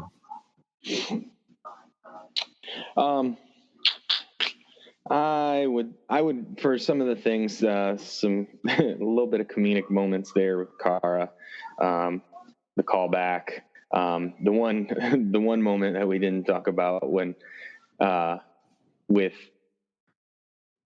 Dreamer and Brainy and Jimmy at the fortress was, they were doing some testing and they figured out he was flame proof, but then Dreamer has the hammer, I believe the hammer that Superman uses to create mini suns for the Sun Eater. Yes. She has the hammer. Jimmy's, what are you going to do with that? And I am going to hit you with this, and we are going to see what happens. All right, you need to take it back a little bit. Like, she was really excited to hit him with a hammer because he's got superpowers. I'm sorry. Good episode. There's still a line between a flamethrower and a sun-eating making hammer. Right, a cosmic hammer. Good episode. I would probably rate it an 8. Good character moments, lots of good stuff with Alex and Kelly,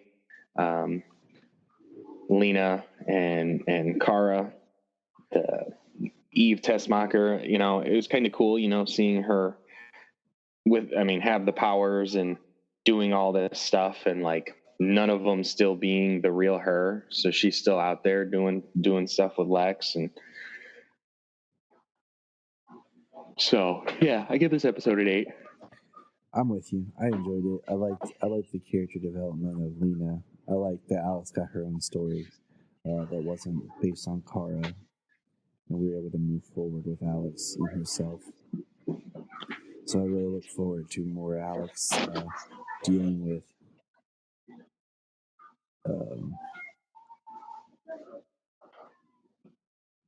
so I look forward to the next episode, which we're going to get into.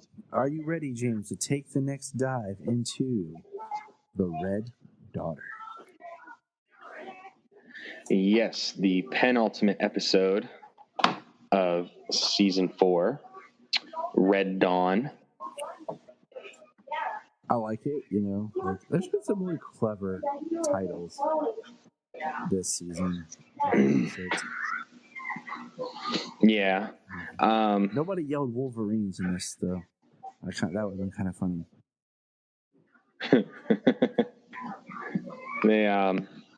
So the episode opens up with Kara being unhooded in custody, basically saying that she's a threat to national security with the evidence that she has. And pretty interesting how a journalist escapes Secret Service guys, if they are in fact Secret Service guys. Who knows at this point, with the president working with Lex and everything. Yeah. Hold on, James. Someone wants to say hi to you. Okay. Hold on. Hi, James. Hey, Solo. Hi. How you doing, buddy? Good Yeah. Good morning. morning. I was playing with my new Mad Max T-Rex. Oh, yeah? Yeah. Awesome. He just walked over and said he wanted to say hi. Oh, okay. So, actually, I messed up a little bit. Our opening is a memory. So these are two parts of our cold opening. The first part of our cold opening of the episode is a memory of young Alex and young Kara back in 2007 in Midvale.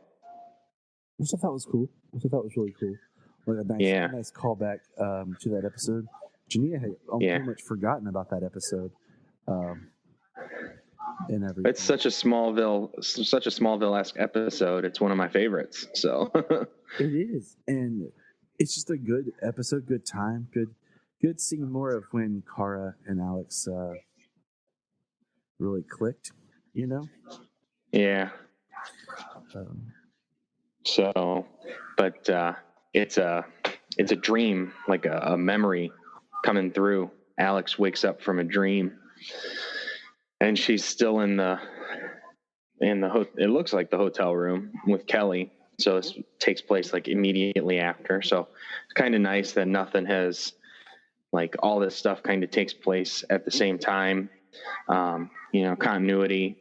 Alex and Kelly are still at the hotel room finishing up their stay at this point before they head back home to National City.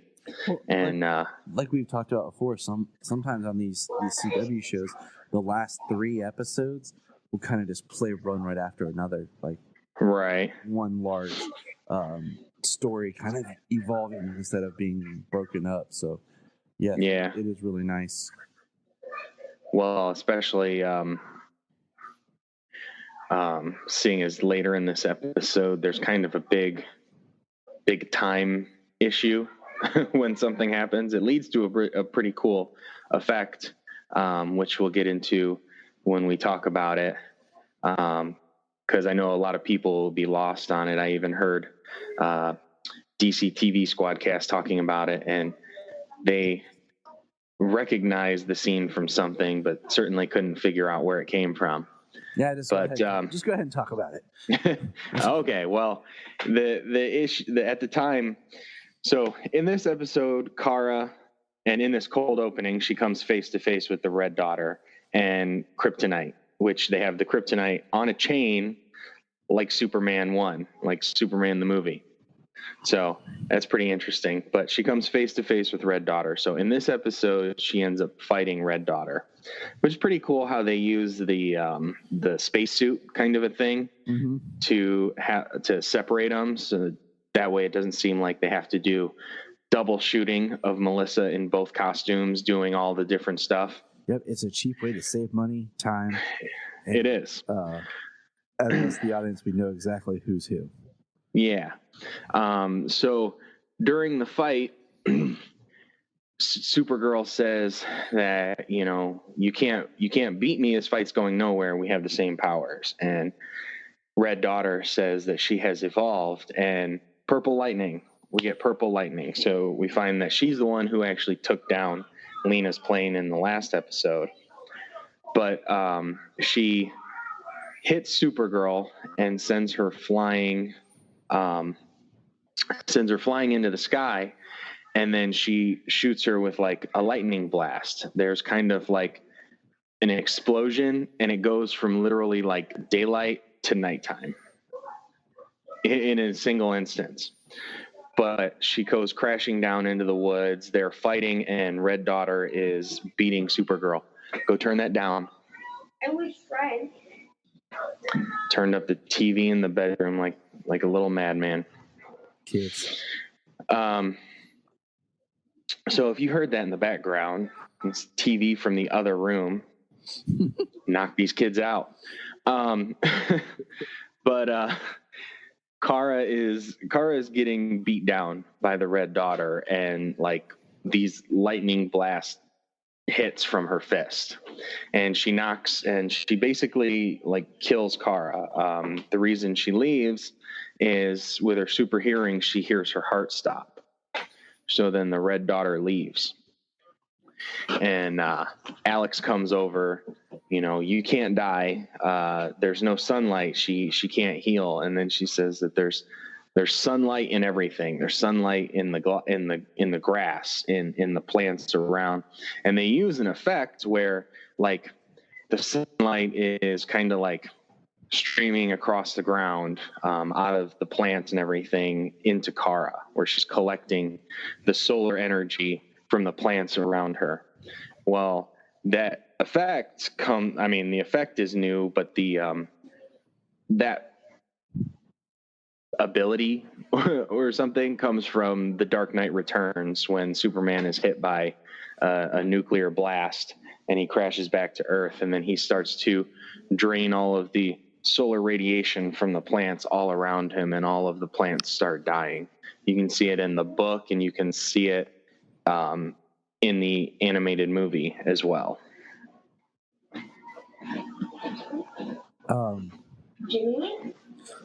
You know, it's one of those parts where with that thing, I agree. Like, it's like, wow, where did she get this? She's never fully explained. You know, in this episode, we never get like, is she a complete copy? Is she this? 'Cause, you know, she does seem young and naive, you know, in her mind. And she is weak to kryptonite. She has pain when she's with Kara in the room. You know, but we don't know what other stuff Lex May had tested on her. Like if she was more susceptible to certain things. And that's where the lightning, she tapped into the dark side and did, force lightning. I don't know. Yeah, it may have been something with Lex's, not Lex just giving people powers, but trying to enhance the Red Daughter's powers to be able to take out Supergirl. And I feel like, you and I had theorized that, was she going to be like Supergirl Red and our Supergirl Blue? And that was something to pull together. That never came to fruition in this episode.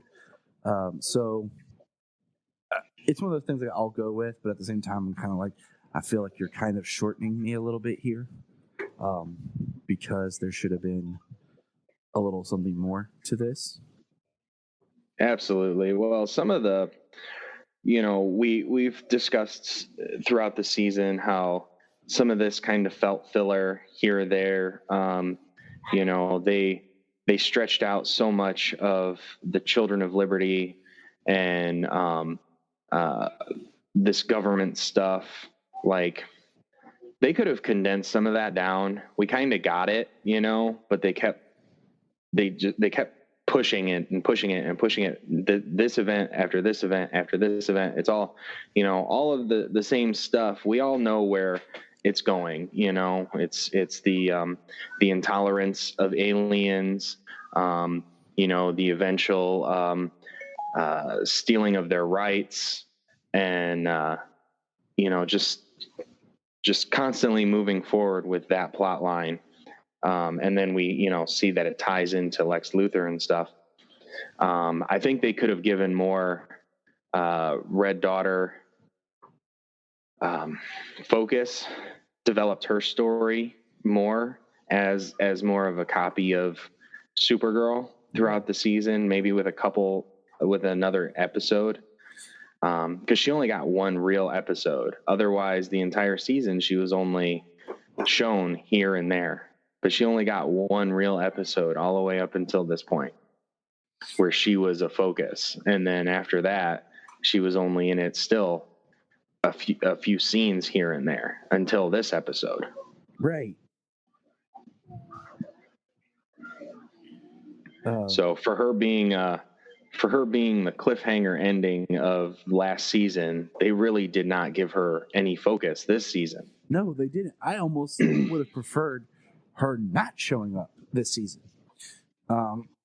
And basically, they really hammered home the political, the political commentary this season, and it was heavy-handed, I think.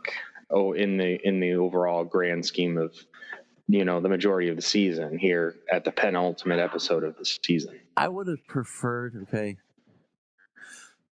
Red Daughter does the attack on the president, and Lex betrays her or whatever. She never confronts Supergirl.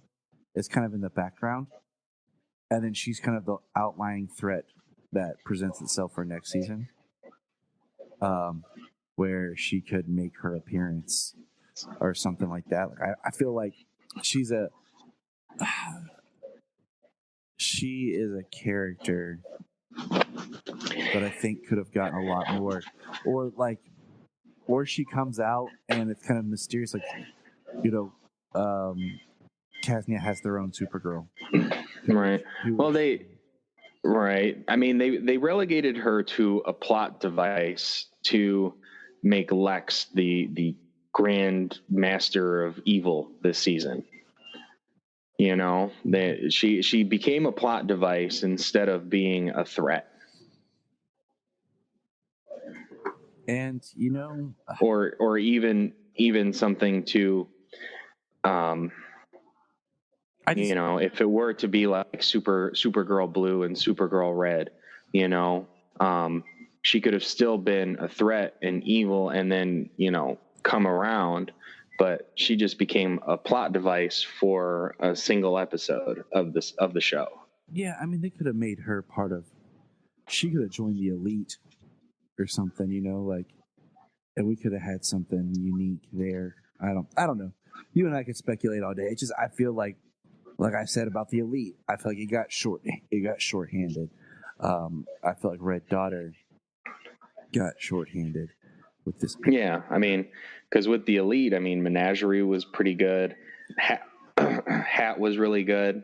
With the fifth dimensional hat, they used one of the Morai instead of I forget the other guy with the electric powers. But then,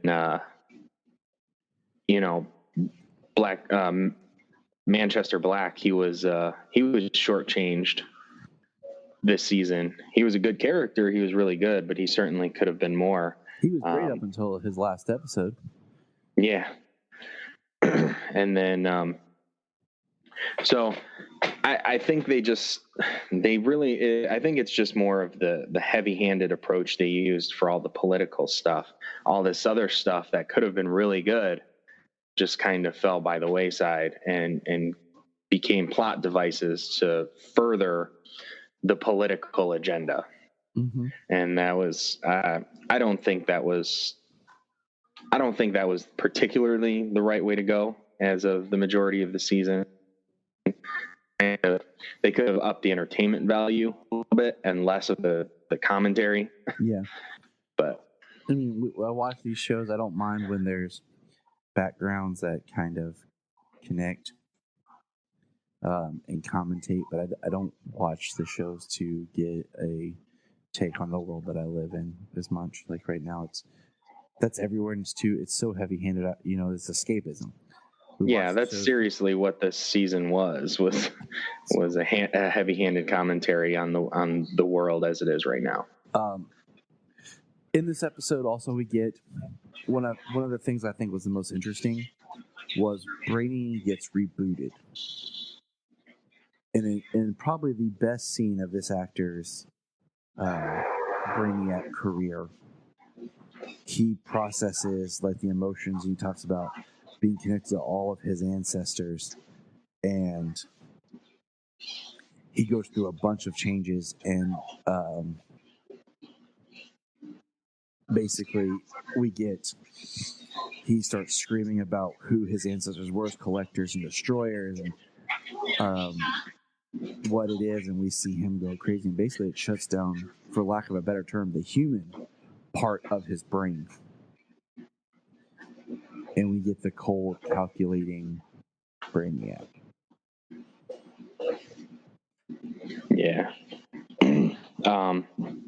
It kind of seems, we get the cold, calculating Brainiac. He kind of just does what's necessary. Like, he leaves Dreamer locked up, but he's like, because she will do this, and it will, it's something it's a setup for the future, as he puts it. And then John is like, we're not going to leave her here alone. And he's like, we're not. And then he puts John down. Yeah. And I loved it. He's like, remember, you chose this. This was your plan to get caught. Yeah. So, it was interesting. It wasn't like, okay, this is the plan. I'm going to catch you. We're going to lock you up and you can go with her.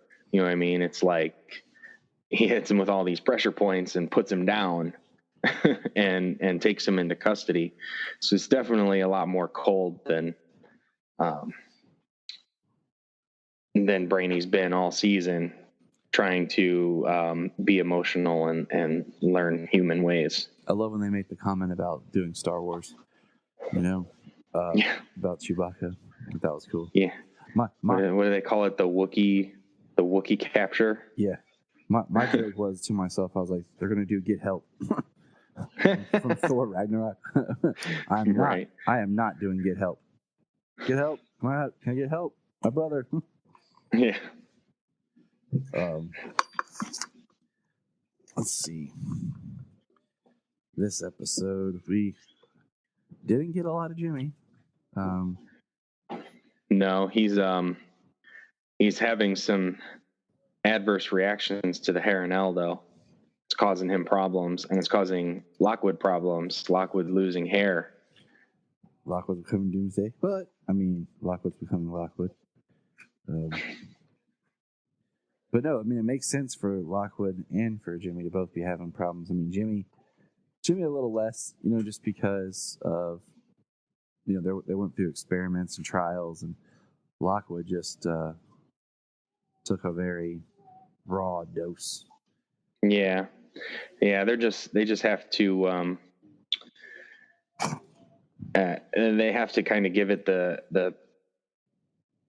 a reason for them to develop the extractor to remove the Harinel from Jimmy, because it's causing him problems, and get rid of his superpowers, and remove the Harinel from Lockwood, because that kind of guy does not need superpowers. No, but it would be cool. The villain doesn't need superpowers.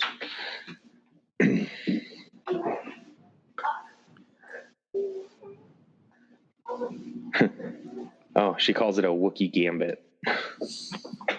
That's what she calls it. I think Lockwood getting powers would be, once again, we'll see where this goes, coming on the last episode, but the idea of Lockwood with powers, like, we have the season you can move forward with.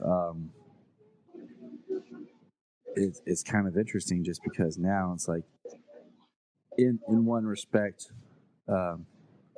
he was, like I said, he hated aliens, but now he has been given the power of the aliens.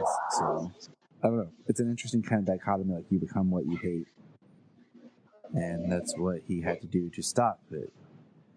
Right. And then, well, he kind of on his own figures out, that he just, for whatever reason, he just injects himself with more Harinel, and it kind of abates the symptoms that he's having. I mean, it's kind of whereas, like a drug addict coming down, or even caffeine. Let's talk about caffeine. Let's not get too dark here. It starts to fade. You take more to get yourself back up, and if you just keep yourself up, you don't have to worry about kind of crashing down. And that's kind of what I alluded to there. Yeah. He's just keeping himself up. So. Right. Yeah. On his perspective, it's definitely like that. Whereas with Jimmy, Lillian just figures out with her research that she's doing, based on Lena's research, that it's that some more Harinel would abate his symptoms, because she Lena bought the prison just to get Lillian out for the weekend or whatever, to help her out, and she attaches a baby truth seeker to her arm, so she can't lie. So that's the reason she goes with. I like this episode. All in all, I feel like we talked about that the Red Daughter got cheated, compared to the second episode where Lex. We saw what Lex had been up to, and we got a lot about what he was doing with her.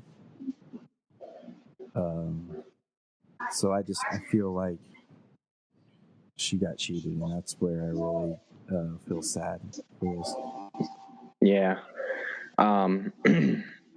Well, so Kara knows that the Red Daughter's around, and she actually does a lot of like tracking of the Red Daughter. She finds an apartment that she lives in. It looks like Kara's apartment to a degree. She finds her journal, and she goes through it. She discovers Mikhail, the young boy that the Red Daughter believes is dead, that American missiles blew him up. And then she's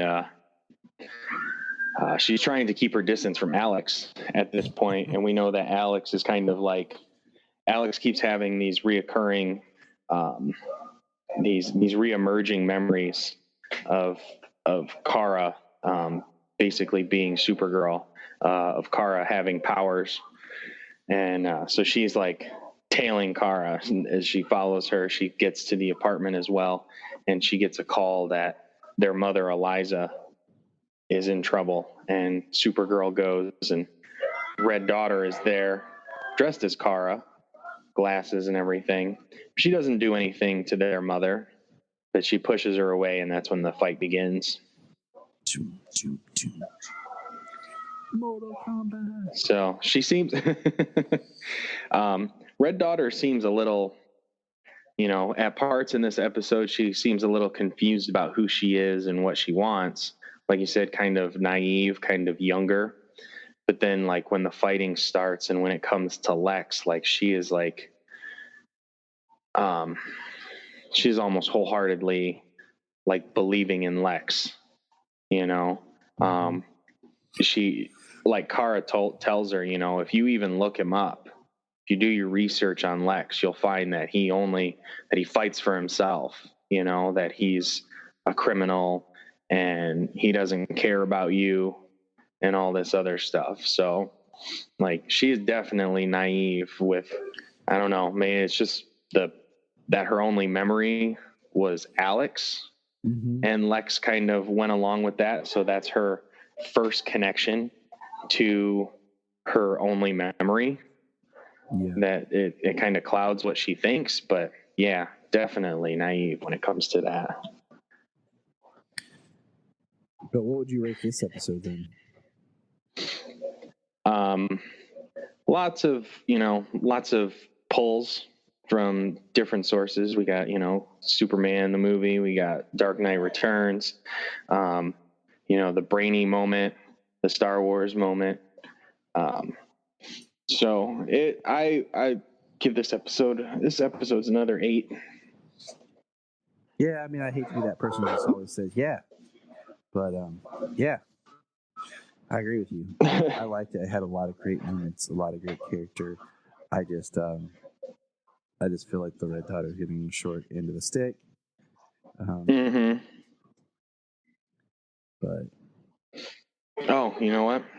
Very important. At the end of the very end of the episode, the president is thanking Lex Luthor that Kaznia is attacking the United States, and Supergirl is with them, which we know it's the Red Daughter, and he takes down the Red Daughter and destroys some Kaznia, I'm assuming warships, Warfleet, something like that, that are attacking America. And so now the president is publicly announcing and thanking Lex Luthor for his service to the country. Yep. I mean, and I know that Lex is completely, back in the next episode, because there's some more commentary things I want to say about Lex, but we'll hold off until we get really a Lex, full episode. And in our next episode, hopefully there'll be a voice back on this cast that you haven't heard for a while. So that'll be exciting. We'll be joining James and I. So that was the Red Daughter. And until next time, just remember. Look up in the sky. Look up in the sky. Look up in the sky. You can find us on Instagram, Twitter, Facebook at Krypton Report. You can also email us at kryptonreportpod@gmail.com. If you get a chance to go over to iTunes, please leave us a review to help us get better. If you're an Amazon shopper, just remember you can go to southgatemediagroup.com. There's a portal, log into Amazon, and you'll shop into your account just regular, but it also helps keep all the podcasts on and helps keep Southgate running. Remember, look up in the sky.